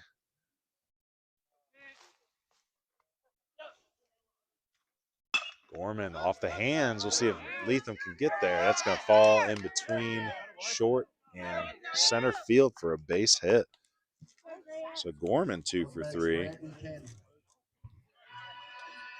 Gorman got 2 singles and an RBI out of the 9-hole today. That's good production. Grant Buchanan, he's having a good game. He's 2 for 3 with 2 doubles, 3 runs, and an RBI. Reached on a fielder's choice as well. It was an RBI fielder's choice in the 2nd. So he's working on a potential CamWood Bats nomination. Here, let me send Mama a picture of all of us. Need a good defensive play here for play of the game. Might have to be an offensive play. Might have to. I'll tell you what my favorite play was, and you may not think so, but it was Liam McCrary taking second base on the stumble out there in center field, just that extra bit, taking. I like that kind of hustle, but we'll see what plays out. I wish I would have got that one. And then let's see, Grant. He's been hitting the ball hard today. It's tough to get the replays and save them if it's something that just you don't realize will be a good play till late in the game. Yeah. I mean, Andrew Gorman, that single that broke open the scoring in the 2nd inning, that was huge. They plated 3 runs, he only plated 1, but it just led to that rally. I like the play in the hole there, too, by McCrary, taking the lead runner at 3rd. It's a heads-up play. So a lot of BH Grant and glove work today. So ball up, Buchanan, 1-2 count. Good lefty on lefty matchup here. It's a good mountain matchup. Brady Duvall, the Guilford Tech commit, versus Grant Buchanan, the Brevard College commit. So 2 college-bound athletes here, lefty-lefty. Ground ball at the middle, picked up. It's going to be just, so it's Grayson Davis out there. Or no, it's Grayson Payne out there, shortstop. He Up next, Braylon scooped it up, popped out of his glove for a second, grabbed it again, touched his second base for the force. Buchanan's going to reach on a force fielder's choice. So 6 on the putout, fielder's choice. Gorman retired. It's Queen that moves up to third. So first and third. 1 down. So Braylon Thompson up for a 4th time. He's 1 for 2. He's been hit by a pitch. He has a single. Good block there by Tillery.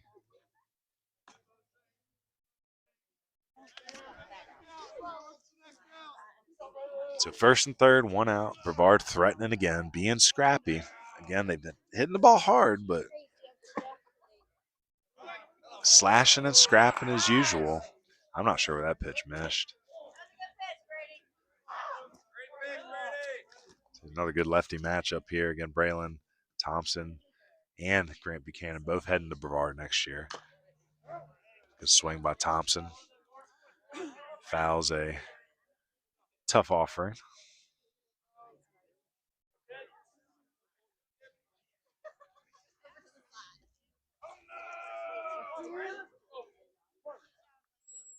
Say Brevard been playing good baseball this year. Known historically as a football school. Would you say? Brevard? I mean, they did make state, so yeah, I'll say yes. But football's the #1 sport. Oh, Grant Buchanan picked here. He's going to stay in a little bit of a pickle here. We'll see how Queen responds. Runner's going to come home, throw home, and that's going to be another scrappy, slashy run. So Grant Buchanan gets picked off, stays in the pickle. That throw goes back to first. He's safe. Ball pops away. That allows Queen to score from third base. So what do we call that in the book? Stolen base, or who dropped the ball there at first base? E. I mean, I don't even think that's a drop. I think that's a stolen base. They dropped it there. That allowed him to take off. He wouldn't have ran home, I don't think, if he's not dropping that ball. But nice job by Buchanan to cause some chaos.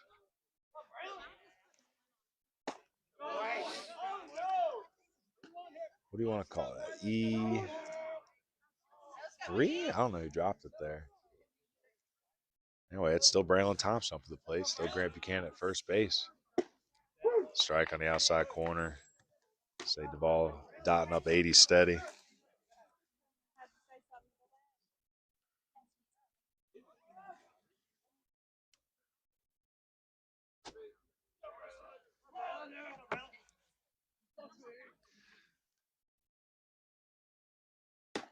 Ooh, just misses outside. So Braylon Thompson draws a walk and another base runner here next, Carter Powell. for the Blue Devils. If he dropped that ball at first, I mean, who dropped it? First baseman? I mean, he would have been out with a good throw. I don't think he left until he saw the ball was dropped No, at but first base. look, if he makes a good throw here, instead of throwing it to the right, he's out by a mile. I mean, I give it a stolen base. I'm going to give it a stolen base. You're right. I think it's just too much going on there. So that ball pops up in front of Tillery. Both runners are going to advance. As much as a home book or an away book would give that an error, because you need to make that known that, hey, we can't be making that. But in high school, that's 90 feet, I mean, it was a pickle. It was like, it was a setup play. He was okay getting picked off there.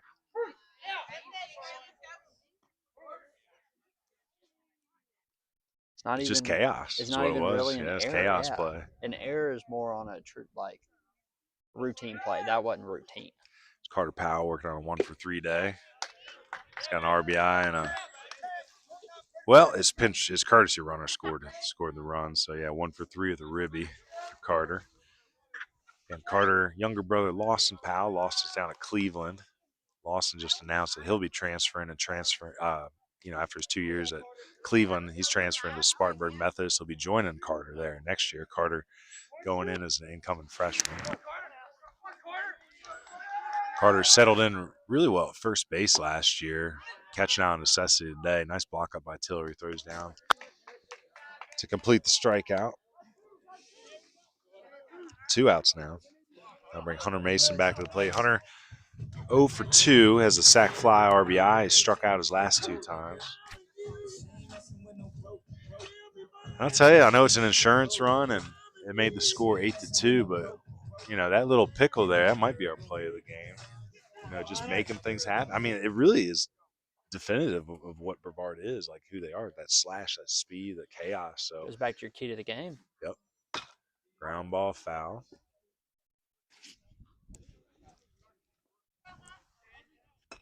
Start queuing that up.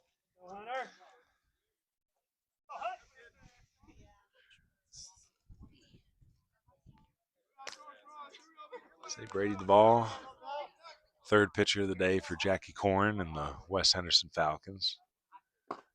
Misses low here.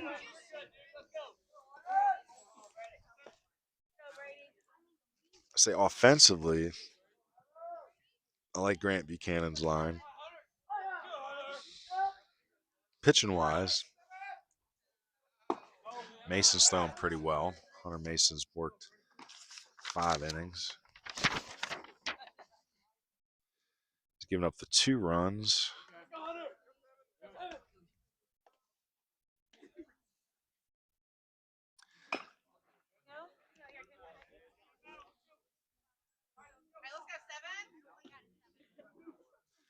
Looking at the box score,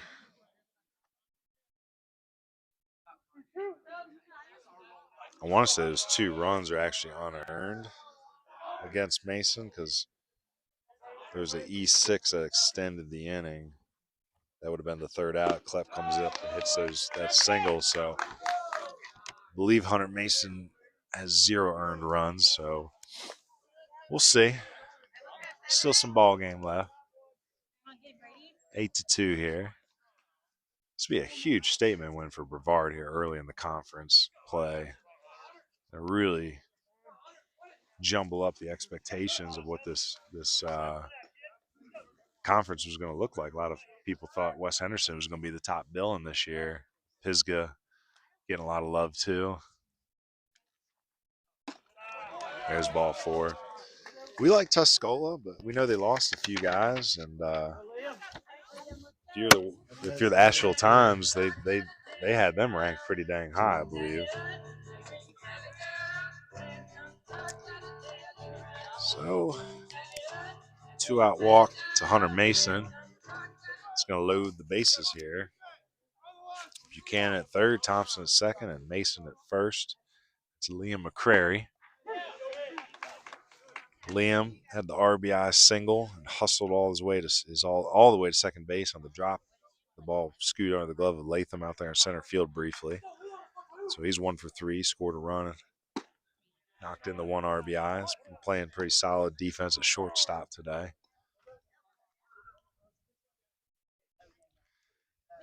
Pinch runner coming out for Hunter Mason. That looks like number. It's number 8, Brayson Dotson, the junior, running for the pitcher, Mason.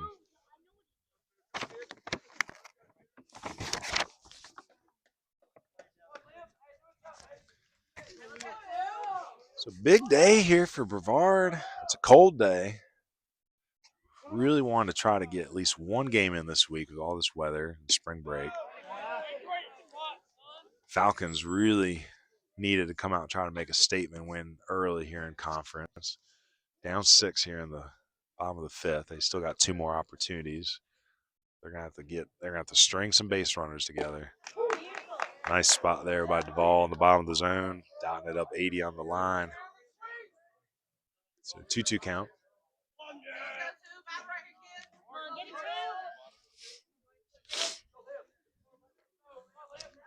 2-2, bases loaded. Runners ain't going anywhere yet. Ooh, that's going to come all the way back to the backstop. Hit off the cement. Oh, Lord. Well, wild pitch, hit the cement, bounced right back to the catcher Tillery. He tried to swing around and flip it to second base to catch Thompson napping. Ball scooted away from the shortstop, and that allows Grant Buchanan to come in and score. So, shoo, how's that going in the book? I guess E2 on the throw, or is it the shortstop that dropped it? E something. I just don't know. Strike 3 on the corner. So strike 3 looking, brought to you by Burlett Painting. Paint the corners of Burlett.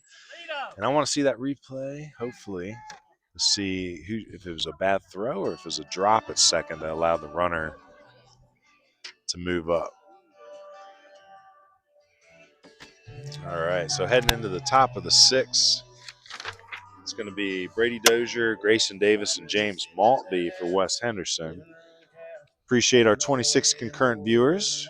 It's not bad. So, yep, that ball bounces back. Throw goes down to second. I can't tell from that angle. I'm just going to say it's an error, either on the throw or the swipe tag. That allows Buchanan to come in. So 9-2. Let's take a minute to shout out our social media spots. Again, you can find us on Facebook, X, Instagram, and, of course, on YouTube. Our handle is BB University, WNC on all those handles. If you're watching YouTube right now and you're not subscribed, subscribe. That'll give you notifications on all the broadcasts that we do. And, again, on Facebook, X, Instagram, we appreciate all the viewership. We got about, 6,700 followers on X, over 1,000 on Instagram, and over 1,000 on Facebook, so not bad. The one I care about is X because that's where all the college coaches are communicating. So, anyway, we're back out there for inning number 6, and Hunter Mason is back up on the bump. He's been working a pretty good game. He's given up 2 runs, but they're both unearned based on my calculations. Not a ton of strikeouts. I think he's only K'd 2 in the game, but he's been shoving and mixing really, really well.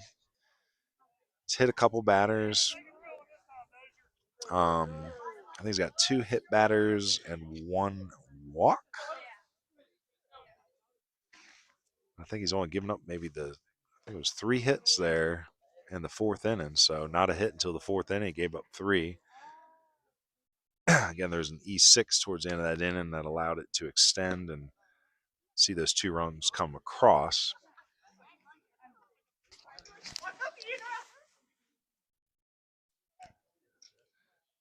Dozier up for a 3rd time. He's 1 for 2. He had a single, scored a run there in the 4th inning.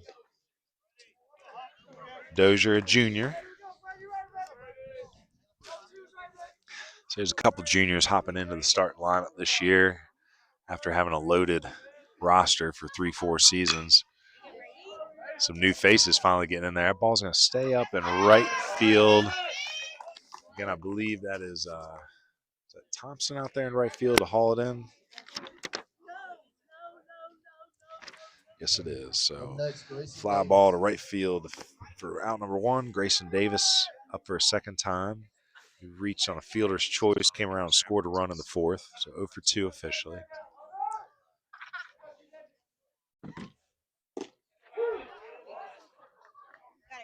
Radar gun 79. So been about 80 to 82. So now we're starting to see a little bit of that's 79. Arm ain't tired, but it's definitely a cold day and not a lot of big velo spikes today. I think the highest we've seen is 82, both from Mason and Payne. Auten got up to 80. Duvall was 80, 81. Good curveballs from both Payne and Hunter Mason today. Ooh, about a 58-footer there.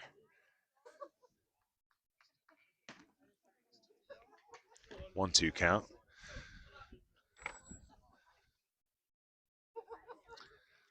Just a waste pitch. Just setting up the next one.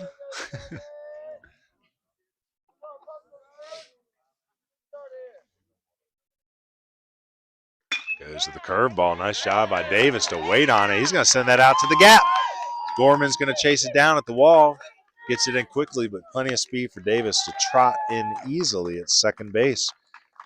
So 1-out double for Grayson Davis. Nice piece of hitting. Saw the curveball early, waited, just dropped the barrel down onto the ball. James Maltby up now. Maltby 0 for 1, had a walk in the second inning. Reached on an error in the fourth. He's been on base 2 times. This is where West Henderson's got to start stringing some hits together. Down 7 here in the top of the 7th. Nice pitch right on the edge, back up to 80 miles per hour on the fastball.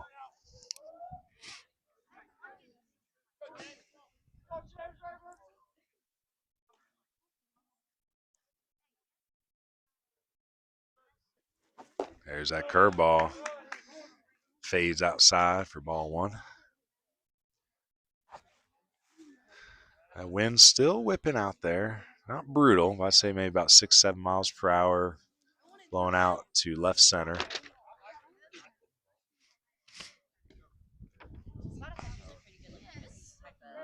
1-1 delivery. 81 mile per hour fastball fouled off to the right.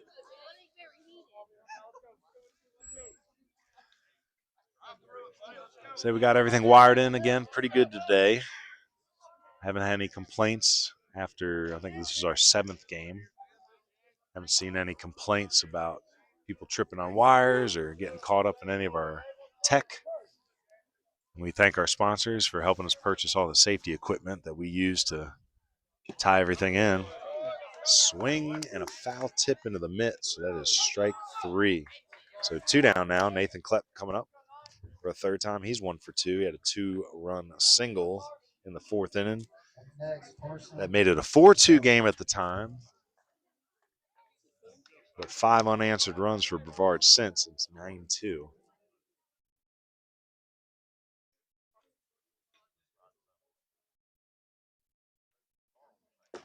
Ooh, curveball backs off. Actually, I think we have a pinch hitter here. Let me see. Yes, this is Carson McAllister, sophomore, pinch hitting for Josh Knoll. So let's write that name in there. McAllister. He's wearing number 9, pinch hitting for Josh Knoll.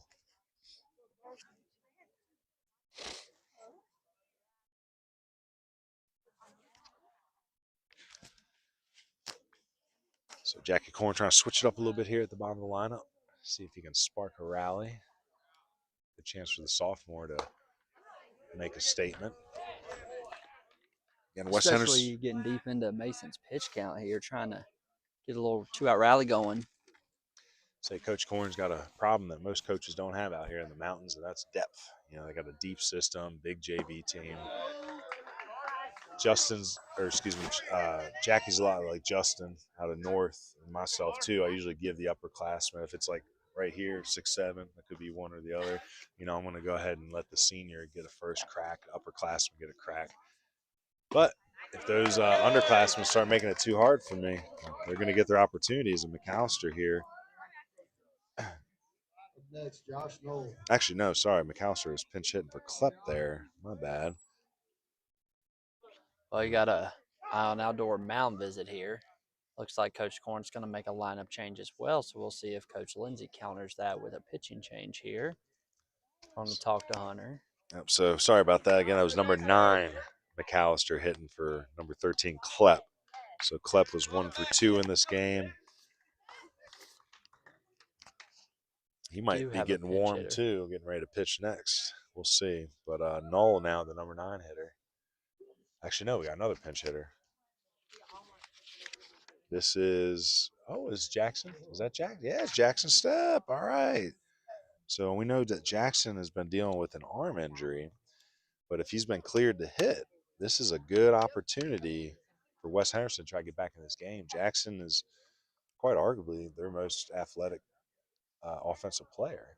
So it'll be interesting here with 2 outs. runners on first and second. We need something loud here to get West Henderson back in this game.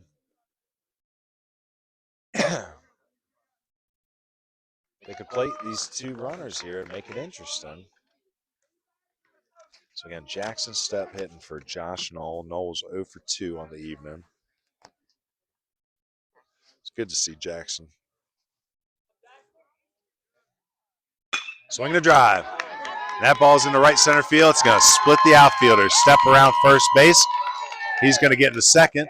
They're going to send both runners in, and just like that, a crooked number is making this a little bit more interesting. So 2 RBI double, pinch hit double for Jackson Stepp. That's what Coach Korn needed out of the bench. Try to fire up a rally here. So now 9-4, and another runner in scoring position out there.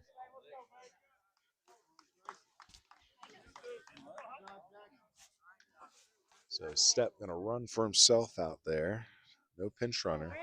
Brings it back to the top of the line. Grayson Payne hitting now for a 4th time. They really need to get Stepp in here too. So they can make this 9-5. I'll make it real interesting real quick. So Mason laboring a little bit here. You got those 2, the Davis double. We got 2 outs fairly quickly. McAllister drawing the walk. It was an excellent piece of work by the underclassmen to extend the inning, allow them to get to their best hitter Stepp in that pinch hit situation. Nice pitch. That ball. Oh. I tried. Right back behind us. Too cold to move. It just went too far back to have that spin. I was like, I'm going to catch this the Now, if you're a worst catcher, possible. you would just turn your body completely around, knowing that the spin's bringing the ball back to the field. So Well, that's probably the number one mistake that a lot of young baseball players make in the infield is they don't let the ball come back to them with the spin. They overrun it, and then that's where you see them stumbling backwards and falling down on their butts. So the ball flies over their head as it spins back towards the field. Nice pitch, but they're going to say ball up. That's right. Just like that one in the first inning we were questioning. That is the exact same spot. Say umpire's she's been good, but there's been a few here and there. It's kind of like, thought you called that the first time, but not an easy job. Good curveball there. 71 dropped right out the zone. Big pitch now coming for Hunter Mason. And Jackson set that 2-out base runner at second. Runners in scoring position. That's a key stat right now for West. If they can keep hitting with runners in scoring position, they can get back into this game. 3 looks from Mason. Here's the delivery. Here's the fastball. Chopper, bounce foul, picked up by Buchanan in foul territory. So we're going to do that 2-2 count yet again.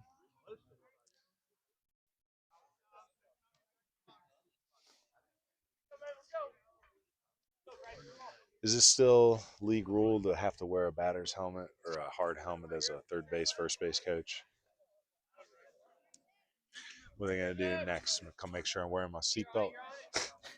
Well, you should be wearing your seatbelt. I'm not saying should. It's just one of those things. I'm not a big fan of rules where it's your choice on whether you want to put yourself in danger or not. You know what I mean? Like, you don't want to brush your teeth. Like, I ain't going to arrest you. You know what I mean? There's a lot of things that are good for you, but I'd probably, I'm just the type of base coach. I'm just going to risk my life. I'll just wear a regular hat out there. I don't need no hard hat. God wants me to get beamed by baseball, so be it. Well, if you're on private road, sure, but I just remember when that rule came out, and I would rule or the hat rule? The hard hat rule, because we were in middle school when it came out. And I would go out to my position all the time without that dang thing. I have to get reminded. Ooh, that is a cold HBP right in the back, but another base runner, and that's what West Henderson needs. So now first and second. Isaac Leatham coming back up for a fourth time. Isaac 0 for 2. He was hit by a pitch his first time up. He knows that feeling. All right, another Ion Outdoors mound visit. This might be the day for Hunter Mason. He is the pitcher of record set for the win if Brevard can hold on to this lead. I'll give you Hunter's final line here in just a minute as we tally his line. So let's see. Liam McCrary going to be our next pitcher coming in from shortstop. All right, final line for Hunter. He goes 5 2/3. Allows 4 runs, yet only 2 of them are earned. Strikes out 1, 2, 3 batters. Walks 1.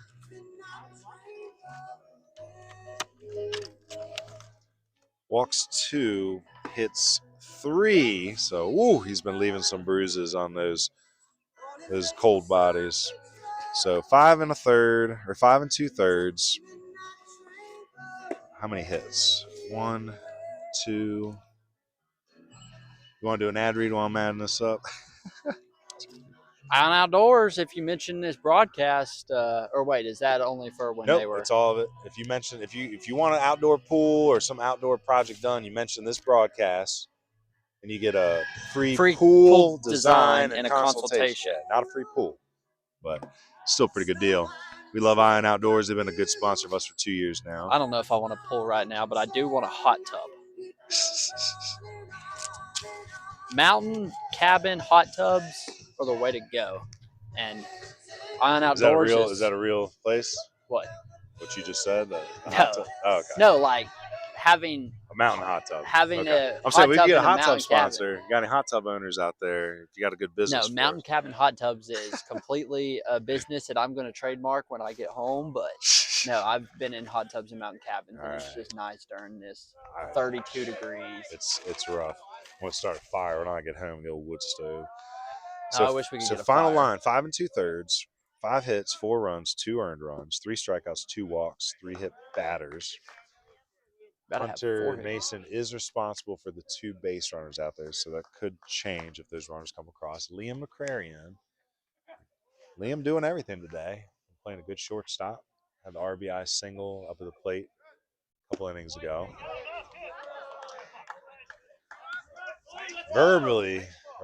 Visually upset on that ball call was Liam.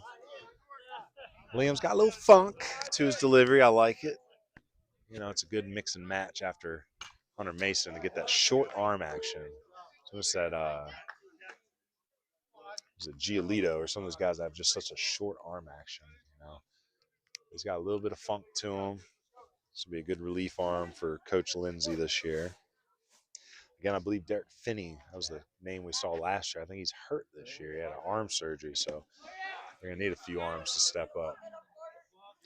So Carter Powell blocking up. No advance from Step. That's second. So McCrary falls behind 3-1 here. And again, Isaac Leatham, good athlete. I'm sure all these guys want to hit, but if they're going to put you on, you need base runners, West. I'd taken all the way right here. Hard base hit by Leatham. That's going to land in front of Gorman out center field. Jackson Step around to score. Grayson Payne all the way to third. Well, I stand corrected on taking all the way right there. Nice piece of hitting by Latham. It's an RBI single. So Payne all the way to third. It's first and third now. 3 runs in the inning. 9-5.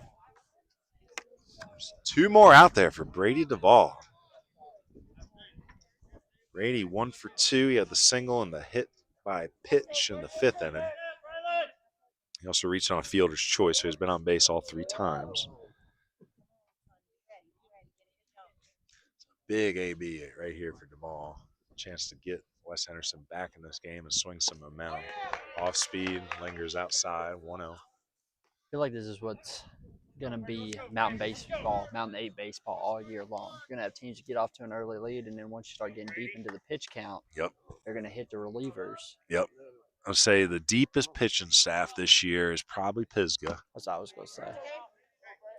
Everybody's got arms, but it's, the key number is probably 5.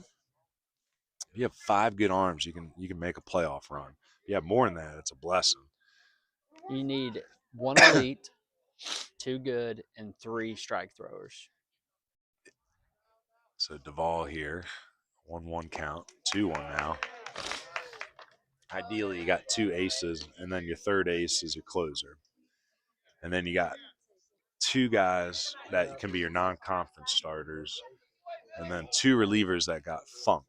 Hopefully a lefty, and then somebody just does something weird, like a Ford Jones or someone that used to come in and underhand it. A little subby. He's gonna hook one here to Elmore. Throws over to first as the final out of the inning. So rally is over, but it's a good one. 9-5 now as we head into the bottom of the 6th. West Henderson's going to have to hold them, though. They got 3 outs left to play with. Again, we want to thank our in-game sponsors. Again, thank you to Ion Outdoors, our mound visit sponsor. Chad McMahon State Farm Insurance. He's the insurance run sponsor. Granning Landscapes, they're our WebGem sponsor. Hauling Solutions and Grading, they are our stolen base sponsor. Burlett Painting is our called strike 3 sponsor. Next Level Baseball NC, they are our next level play of the game sponsor. And then CamWood Bats, they are our player of the game sponsor. So heading into the bottom of the 6th, it's going to be Nolan Elmore, Helms Hogsett, and Zeke Quinn to lead off. Looking through some of these box scores, Grant Buchanan is 2 for 4 with 4 runs and an RBI. Let's see. Everybody else just scrappy, a lot of walks, a couple singles, a sac fly. There's no one really blowing up the box scores. Andrew Gorman 2 for 3 with a ribby. And then I think right now I'm leaning Buchanan, the 2 doubles, the 4 runs. He's got the RBI. I still like the play of the game of the chaos. That's Buchanan, too, causing the chaos at first base. Duvall back out to pitch the 6th. So we'll see. Still got some narrative to play out here. If West Henderson has a great comeback, then there ain't no need for pick through the Brevard line anymore. How about Jackson Stepp coming off the That was awesome. off the He bench? was hunting. It also shows you that kid's just jonesing for some baseball. He's probably at home up at night shaking in bed like, I need some baseball in my life. And that's a good thing, man. We like kids that love baseball as much as he does. So heart goes out to him, seeing him come off the bench. I know he's struggling with a little bit of an injury right now. But, man, if he can get healthy and find a way back into this lineup, that's a huge weapon for Jackie Korn and the Falcons. So Nolan Elmore, 1 for 2. He had an RBI single back in the 4th inning. Good job by Elmore coming off the bench. So, yeah, he wasn't expecting to play today. And then the freak little injury to Kellen Rogers early switched the lineup up in a way that got Elmore in this game.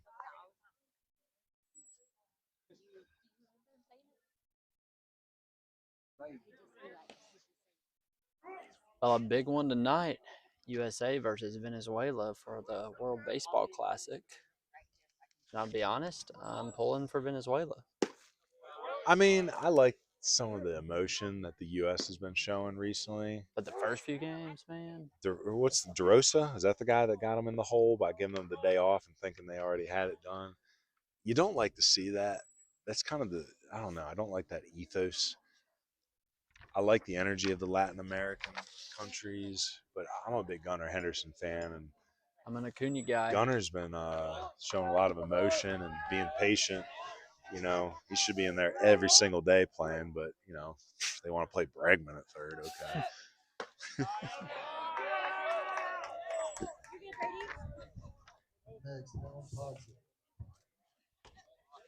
It's a leadoff walk to Elmore. So good line for the freshman.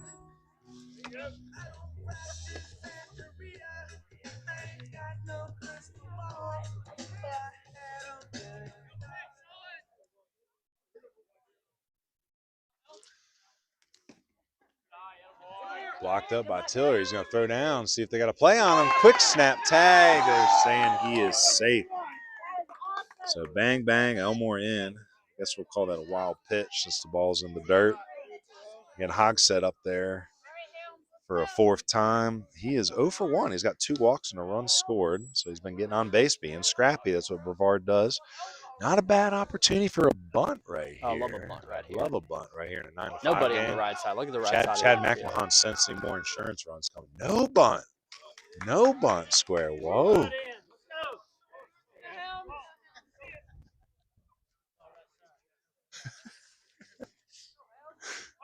So Brady Duvall still dealing.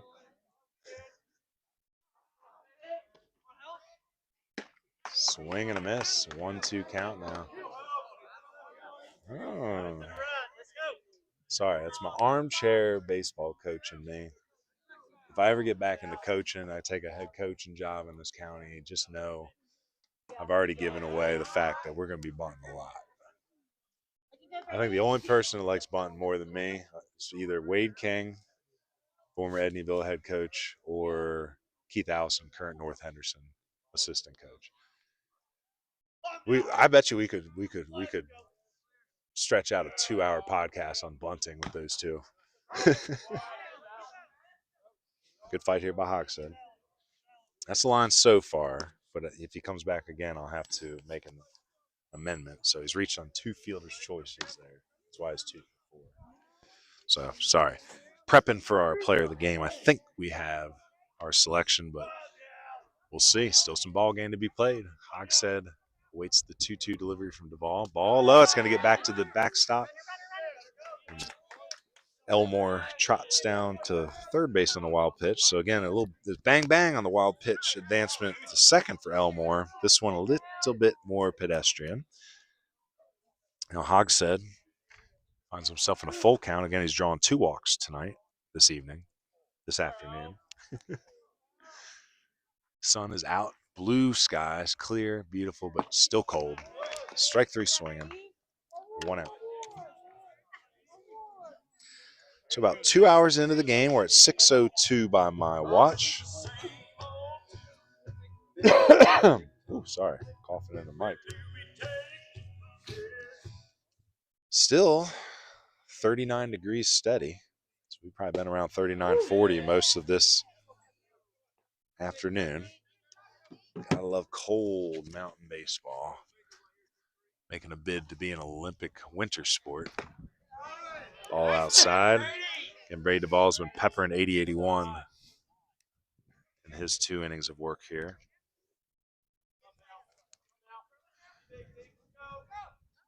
Ball out.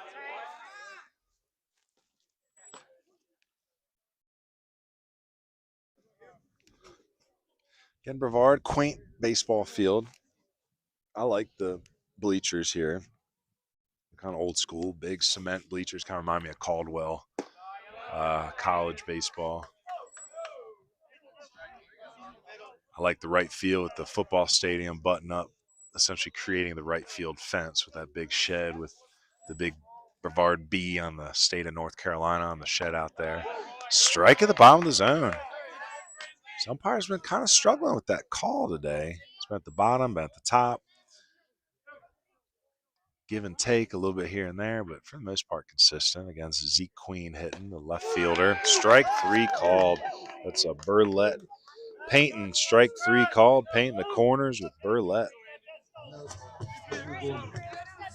I'll bring Andrew Gorman up. Andrew working on a great day, 2 for 3. He's got an RBI, 2 singles.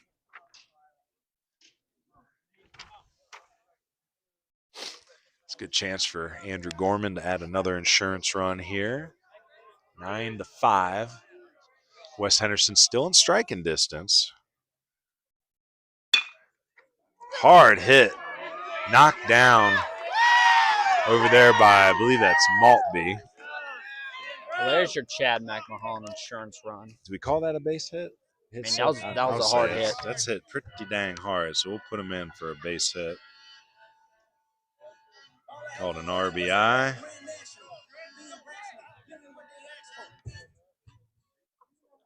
So RBI, we'll give him a base hit on that. A hard hit, ate up the third baseman. So Gorman, 3 for 4, 2 ribs. This is Grant Buchanan for a 5th time. We'll have to maybe adjust this sheet. So left on left here. Buchanan faced off against Duvall in the 5th inning.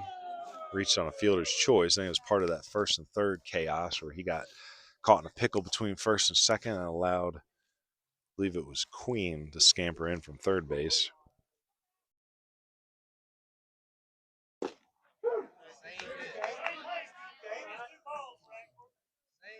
So 2-1 count here to Grant Buchanan.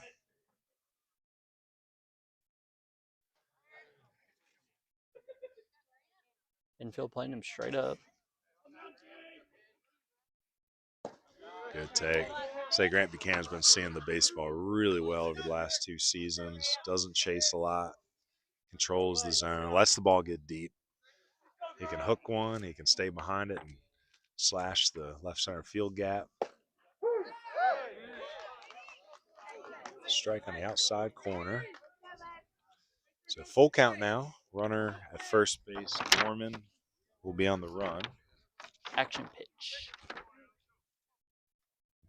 And I think Buchanan's going to have to go ahead and widen the zone a little bit here. Seems like in this last inning or so. We got that extra inch or 2 around the edges.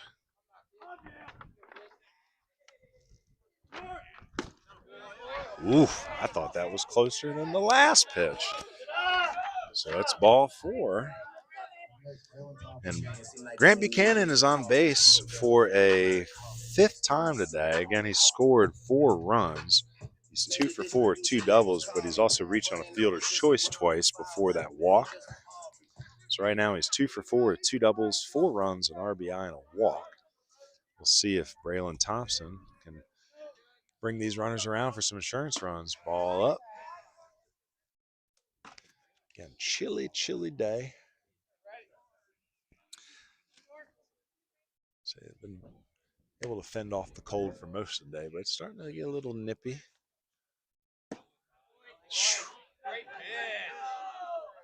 Not really yeah, I would say I'm not sure where that miss is. I still think that ball 4 to Buchanan might have been closer than the strike 2. So just trying to figure out those angles.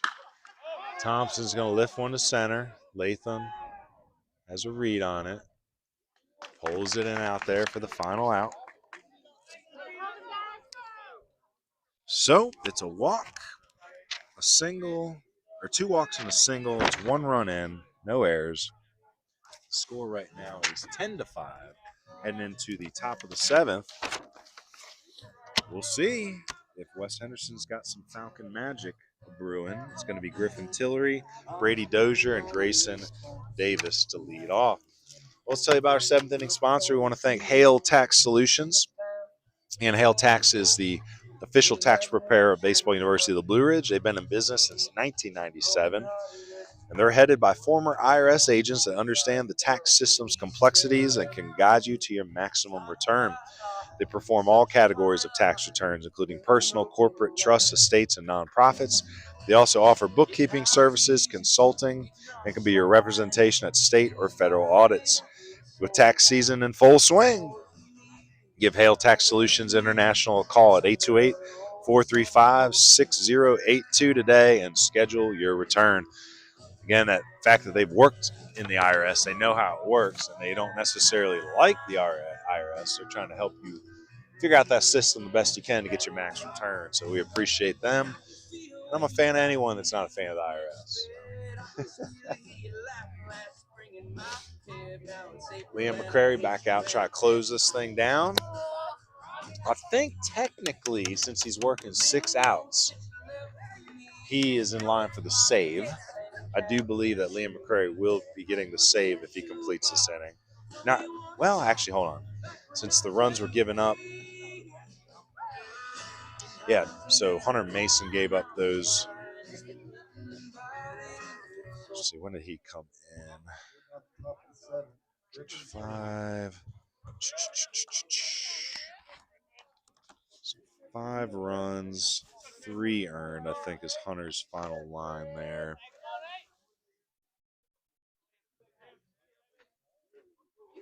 So actually, no, he does not. I don't know if he's in line to get the save because when he came in, just 1. Yeah, we're going to have to double check that.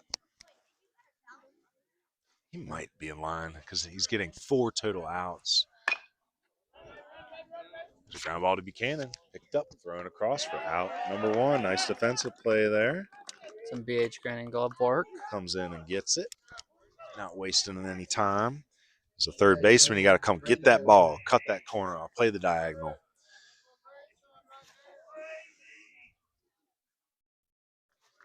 So Brady Dozier up now. Brady 1 for 3. He had a single and a run scored in the 4th.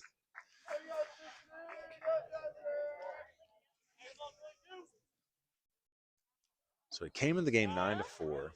There's runners on base. He gets an out, and there's these 3 additional. So I think he's in line for the save. You know how save rules are weird with like outs and innings and stuff. Mm-hmm. Like you're up. Let's say you're up by 6 and you work the last 2 innings. Like that's a save, right? Because it's like each out kind of counts as a run. I don't know. I think it's a 6-out save. But it also has to do with the lead and the runs and like how far. Well, they were up by less than 6 and when he came in, so yes. But he only got 1 of the outs. Remember, he came in with 2 outs. So it would have been. But since there was runners on 4. base, he inherited, because I think the inherited runners count too. Is like, so I'm gonna say he's in line for a save.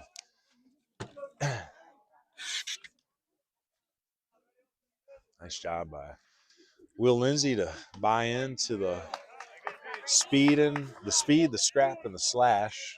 You know, he knows exactly who his team is. Maybe they like know how good his underdog team is with those keys. Just manifesting it. The keys have been better lately. It's giving quality keys. We're trying to get away from the old like good defense and good pitch. You know, just like we're trying to get more specific on our keys to the game. 1 out walk here to Dozier. Next, Grayson Davis.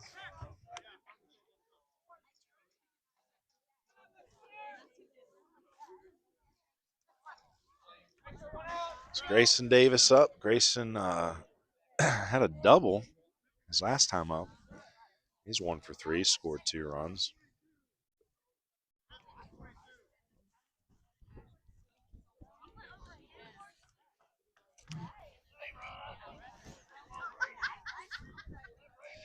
Well, stick around for the post-game show coming up, and if there's any businesses who would like to sponsor our post-game show, we'd really appreciate it. We'll get you the full inning box score, player of the game presented by CamWood Bats, next level baseball play of the game, as well as a final farewell, and maybe some interviews depending on how this JV game goes, because I feel like they definitely have to drag the field.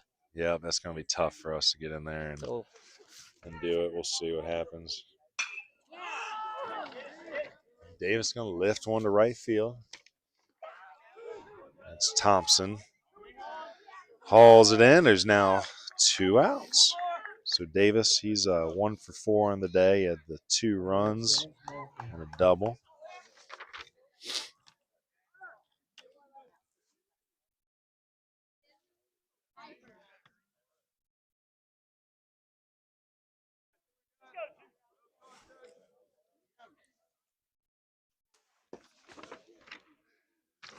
So Maltby up, trying to extend this game.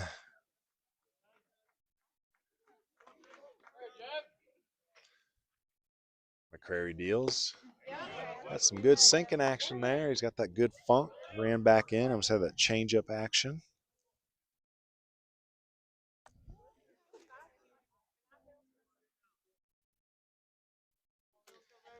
McCrary, pretty complete game today. He's helped out in all aspects.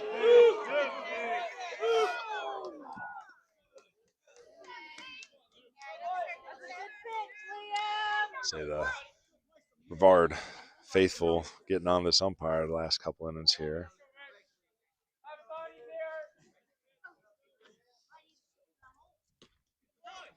That ball's going to scoot away from the catcher, and that's going to allow Dozier to move up. Actually, that's pinch runner Stratton Taylor, I believe, at second.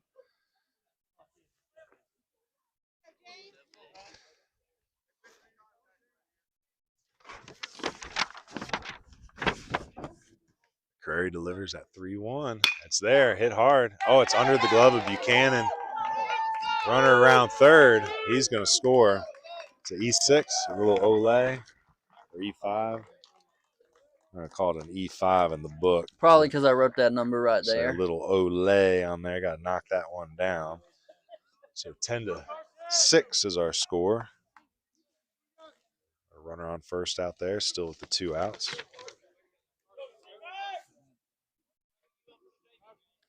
So no RBI with it being 2 outs.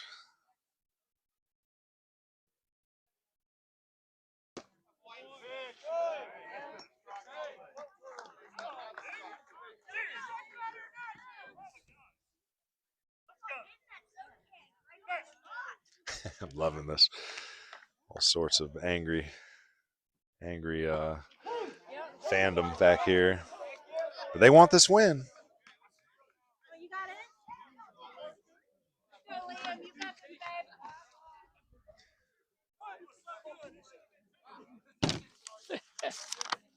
So this is Klepp hitting again? Who's hitting? I know we had a pinch runner McAllister last time. That ball is going to scoot away. It's going to allow Maltby to move up. Again, I think this is McAllister hitting again. Yep, Carson McAllister's hitting again. So he hit for Klepp. The first time Klepp was 1 for 2. He had the 2 RBI single. And then McAllister, he's 0 for 0. He had a walk and scored a run. We'll see who's coming up in the on-deck circle. Looks like it's Josh Knoll. Well, the Falcons down to their final strike here. See if they can keep this 2-out rally alive.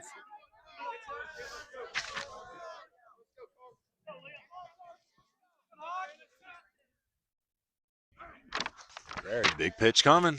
Swing, grounder. That's going to be Elmore over at second. He's going to make a quick throw to first, and that is your ball game. So final out. So McAllister 0 for 1 with a run scored. We'll go through some lines here, but final score 10-6. Huge win on a cold day for Brevard. Big statement win. That could really shake up the final standings come the end of April. And we'll see how things play out because, again, West Henderson was your favorite to win the conference. They're going to start off 0-1. Let's go through some stat lines real quick as we're heading to the post-game show. Again, I want to thank everybody for tuning in. We'll start with West Henderson real quick, going through their lines.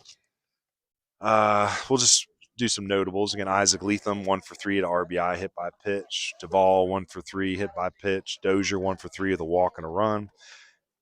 Grayson Davis, 1 for 4 with the double, 2 runs scored. Nathan Klepp, 1 for 2 with 2 RBIs. And then Jackson Stepp, the pinch hit double, 1 for 1 with a 2 RBI double. For those pitchers, Grayson Payne showed good stuff. 3 innings pitched, 4 hits, 4 runs, 4 strikeouts, 2 walks, 2 hit batters. Patrick Auten comes in, works 1 inning, gave up 3 hits, 0 earned runs, even though 3 came across. Brady Duvall works the last 2 innings. He picked up 3 Ks. I'd have to go back and add everything together, though. Let's see. Let's hop over to Brevard. Again, great lines here. Grant Buchanan, 2 for 4, 2 doubles, 4 runs, a walk, and RBI. Braylon Thompson, 1 for 3 with a walk, a hit by pitch, stolen base. Carter Powell, 1 for 4 with a rib. Sack fly RBI for Hunter Mason, 1 for 4 with a ribby for Liam McCrary. Noah Elmore coming in the game late, going 1 for 2 with a ribby, a walk, and a run. And then in the 9-hole, Andrew Gorman, big game, 3 for 4, 2 ribs. A lot of good defense out there. Hunter Mason, 5 2/3. He gives up 5 runs. I think 3 were earned, 3 Ks, 2 walks on 5 hits. And Liam McCrary coming in working the final 2 innings. I believe he earns the save. So The winning pitcher is Hunter Mason. Liam McCrary brings in the save. Liam, let's see, that run scored on an E5, so it's 1 1/3 scoreless innings for McCrary. I think that's it for my lines. You want to hop into the next level play? Well, Next Level Baseball is proud to bring you the Next Level Play of the Game, the only showcase organization in Western North Carolina endorsed by Baseball University of the Blue Ridge. Coach Rick DeArmas does a great job developing culture and creating player development opportunities for youth players of all ages. Now here's your Next Level Play of the Game. Yeah, so this one, this really defines who Brevard is. Grant Buchanan gets himself in the pickle in that first and third, trying to make something happen. This is how you play it. As you go back to first base, as a runner on third, you come down the line with it, and when they make that throw to first, you take off. In this case, they try to make a play on Buchanan. Duvall, the pitcher, comes over, grabs it, slaps the tag, ball bounces away for just a minute, but that runner, I think it was Queen at third, scampers home, and with that throw being wide, he's able to score easily, and that was a huge insurance run, especially with West Henderson coming on late. This defines Brevard baseball. They're scrappy, they're speedy, and they're not going to let you get away with mistakes, and that's why this final score is 10-5. Again, Brevard, 10 runs on 8 hits, 2 errors. West, 5 runs on 6 hits and 4 errors. And try to go get an interview with our CamWood Bats player of the game. We can try real quick. You want to go ahead and announce who it is while I go see if I can grab him real quick? Mr. Grant Buchanan, the senior third baseman for the Brevard Blue Devils. We'll give you all his information here in a second, but we want to thank CamWood Bats for being our player of the game sponsor. Hopefully these mics check out. So keep us informed, ladies and gentlemen, while we do that. And right now, while we're waiting, I'll read you some scores of interest. TC Robertson's missing a score from their early game out in Las Vegas, game 2. They played yesterday, lost, I believe. Asheville's hosting Oxford. I assume that is a tournament game. Gaston Christian, 6-2 over Concord Academy. There's probably not many early games, to be honest. Like we said, stick around. We're going to have an interview with Mr. Grant Buchanan and maybe even Coach Will Lindsay. The Blue Devils moved to 1-0, first place in the conference, 6-2 overall, while the Falcons fall to 2-6 on their season. No games for either Falcons or Blue Devils rest of the week. They're on spring break, so I wish everyone safe travels. So we're going to check this mic here and see how we go.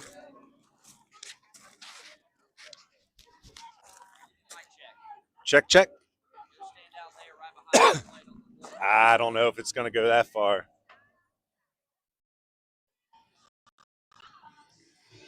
Check.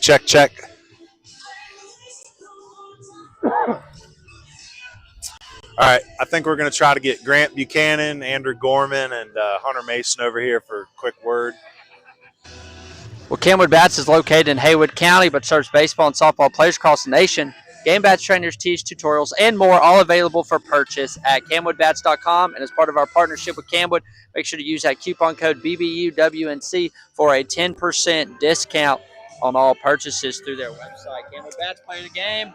Grant Buchanan, 2 for 4, 2 doubles, 4 runs, an RBI, and a walk. And we're going to try to get over with him and Coach Will Lindsay. Ryan, the mic's all yours. Well, we're trying to get a couple guys over here because they got that JV game starting up, and we don't want to get in the way, so we'll probably get a quick word from Grant, I think Hunter Mason, and Andrew Gorman, and then probably start taking all this stuff down as quick as we can so we don't get in the way of this JV game, which these poor JV guys, I think the high of the game, for the high of the temperature for the varsity was 39. What time is it right now? Going on 7 o'clock, 6:30. So I was going to say it's only getting more chilly. By the time their game's over, it's probably going to be below freezing. So, but I guess this is the only – so the conference standings right now is alone at the top at 1-0 is Brevard. am I correct? And there are no other conference games so far. I guess we could check Max Prep, but I don't know. It'll be interesting to see how things play out. We've been looking at some Mountain 8 games coming up. I know Pisgah Franklin was one we're looking at. We're definitely going to do Pisgah Tuscola. I think North and East Henderson are coming up as well. It's a good rivalry game, so we're going to be trying to check in on a lot of Mountain 8 action here over the next couple weeks. Let's get these cold boys over here real quick. Shoo! All right, y'all are live. Come on up here. It's cold, so we're going to try to make it quick. Good job tonight, guys. That was fun. That was fun. You can still feel your hands, right? Yeah. Let's start with Hunter. Hunter, come on up here. You told me cold is a mindset, right? Yeah. So get me into the mindset here, because you didn't allow a hit. You didn't allow a hit until the 4th inning. You're cruising pretty good. Fastball was steady. Take me to the prep. Tell me how you get into that mindset where nothing's going to bother you, because you and I were joking, but you were for real. Like you were in the zone. So take us through the pregame. I usually wake up, get in the shower, and then go hit in the cage for a little bit, make myself feel good, get loose.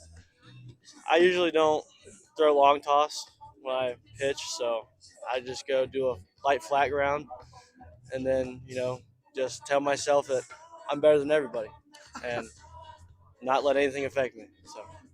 Well, for you kids out there, ego's a real tool. You have to believe in yourself. You have to believe that you can't be beaten. I think that's why I do watching you play. I've seen that in you since your freshman year. Defense was solid behind you for the most part until Grant decided to Olay one at the end there. But your whole system seems to speed, scrappiness. How do you define this team right now? Because you guys are big-time underdogs coming in. I think we're together. I think we have a good family here with everybody. We play as a team. We're not too selfish. We pick everybody up, and we're able to move on from the little things that aren't going our way. Well, hey, y'all are in first place right now, and the rest of the conference can kiss your behinds right now because, again, they voted y'all 7th place. All right, Andrew Gorman, you're next. Get in here. What's up, buddy? How you been? Doing pretty good. Man, heck of a game for you. Coach put you down in the 9-hole, and you go 3 for 4 with 2 ribbies, playing good defense out there. Take us through some of those ABs, because Grayson Payne's a good pitcher, and he was dialing it up a little bit. Take us through that first AB. What were you trying to do there? I was just trying to get my bat head out and just put it in play. That seems to be what it was. Like you kind of let the velo do the work. You pop down the right field line. But do you like hitting in the 9-hole? Do you feel like, hey, if I'm down here, you're going to give me some fastballs? Yeah, I kind of like it. I do like it. Yeah. It gives me a spot to, if I get on, I have good hitters to come up behind me. Defense is tight right now up the middle. Liam did pretty well. You got Carter hopping behind the plays. Kelnar has a little back tweak. Dang, I feel bad, man. But it shows y'all's versatility. Out center field, like nothing really gets past you out there. You get a good jump on the ball. You're behind Hunter Mason the whole game. What did you see from out there? A lot of strikes. Umpire wasn't the best, but we made it work. And yeah. On a cold day, his umpires are shivering. It's tough. You gotta give him a little bit of love. But I'll tell you, it must be fun watching that curveball break out there. It's awesome. I love seeing it. It's great. Y'all's defense, keep rolling, all right? Don't let this Mountain 8 think y'all are 7th plus team. That's ridiculous. Get up here. All right. Y'all okay with this? I think this is the right move. 2 for 4, 2 doubles, 4 runs scored, had the walk. Looked good on defense until I don't know what you did there at the end. Now I told you these are dummy bats. I got to print the ones out with Mitchell still, but we're going to get the picture with you. But take us through it, man. Like, you have come so far in the last 2 years, like whether it was Legion baseball or now hopping into the new conference and making some noise. Like, tell people what Brevard baseball is all about and what the Mountain 8 has to expect. We're just grinders. Just keep grinding all the time, and we'll show it on the field. I know we came in 7th, right, in conference.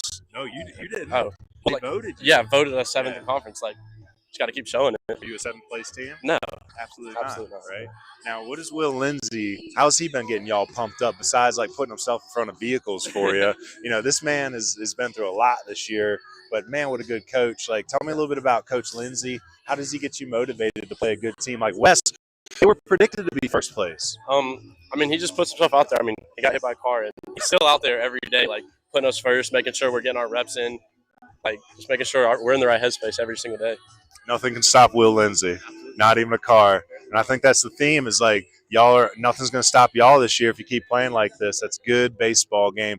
It's cold. Let's go home. We're going to get a picture of Grant here. But guard, you're 1-0 place. Is there any other conference games this week? You got a whole week in 1st place, baby. Congratulations, guys. Let me get some handshakes. Go get with the team. Real quick, all right? You want to read them out? Well, thank you to the following businesses who are home team sponsors, supporting the time put towards marketing this game for college coaches, pregame, and editing and posting highlights for the Brevard Blue Devil prospects with recruiting and scouting content on social media. That is Baird Wealth Management. We appreciate them so much for being a home team sponsor over here at Brevard High School. We want to thank the following businesses who are away team sponsors tonight, supporting the time put towards marketing this game to college coaches pregame and editing and posting highlights for the West Henderson Falcon prospects with recruiting and scouting content on social media. That's JMK Builders, 828-606-3769. They've been a long-time sponsor for a couple years of Baseball University of the Blue Ridges, Western North Carolina Scout and Streaming. We appreciate them for being our away team sponsor tonight. Thank you again to all our sponsors, Meineke, Bloom Patch Farms, Comfort Keepers, American Legion Post 70, Nova X Kinectics, Hale Tax Solutions, GoodIcedtea, House of Power, Peak Performance Vault, On Outdoors Chad McMahon State Farm Insurance, Granning Landscapes Incorporated, could have had a comma there, Hauling Solutions and Grading, Burlett Painting, CamWood Bats, and Next Level Baseball. Appreciate all of them for being sponsors. For the best coverage and content of Western North Carolina baseball, visit our Patreon at patreon.com/bbuniversitywNC. Here you'll find conference previews, preseason, and playoff predictions, power rankings, players of the week, podcast, highlight films, and much more. Memberships start at $1, and all the money raised stays right here in Western North Carolina. Support mountain baseball and support Foothills baseball. Stay connected on social media with Baseball University of the Blue Ridge. Like and subscribe on YouTube at youtube.com/@bbuniversitywNC. Like us on Facebook at Baseball University of the Blue Ridge. Follow us on X, formerly known as Twitter, and Instagram at @bbuniversitywNC. And check out the website at baseballu.org. Baseball University of the Blue Ridge thanks you for tuning in to the Western North Carolina Scout and Streaming Series from Brevard, North Carolina, on the campus of Brevard High School. This has been coverage of Western North Carolina high school baseball, where the Brevard Blue Devils beat the West Henderson Falcons by a score of 10-6. For Ryan Cook, I'm Hunter Street, wishing you a good night and enjoy the World Baseball Classic later.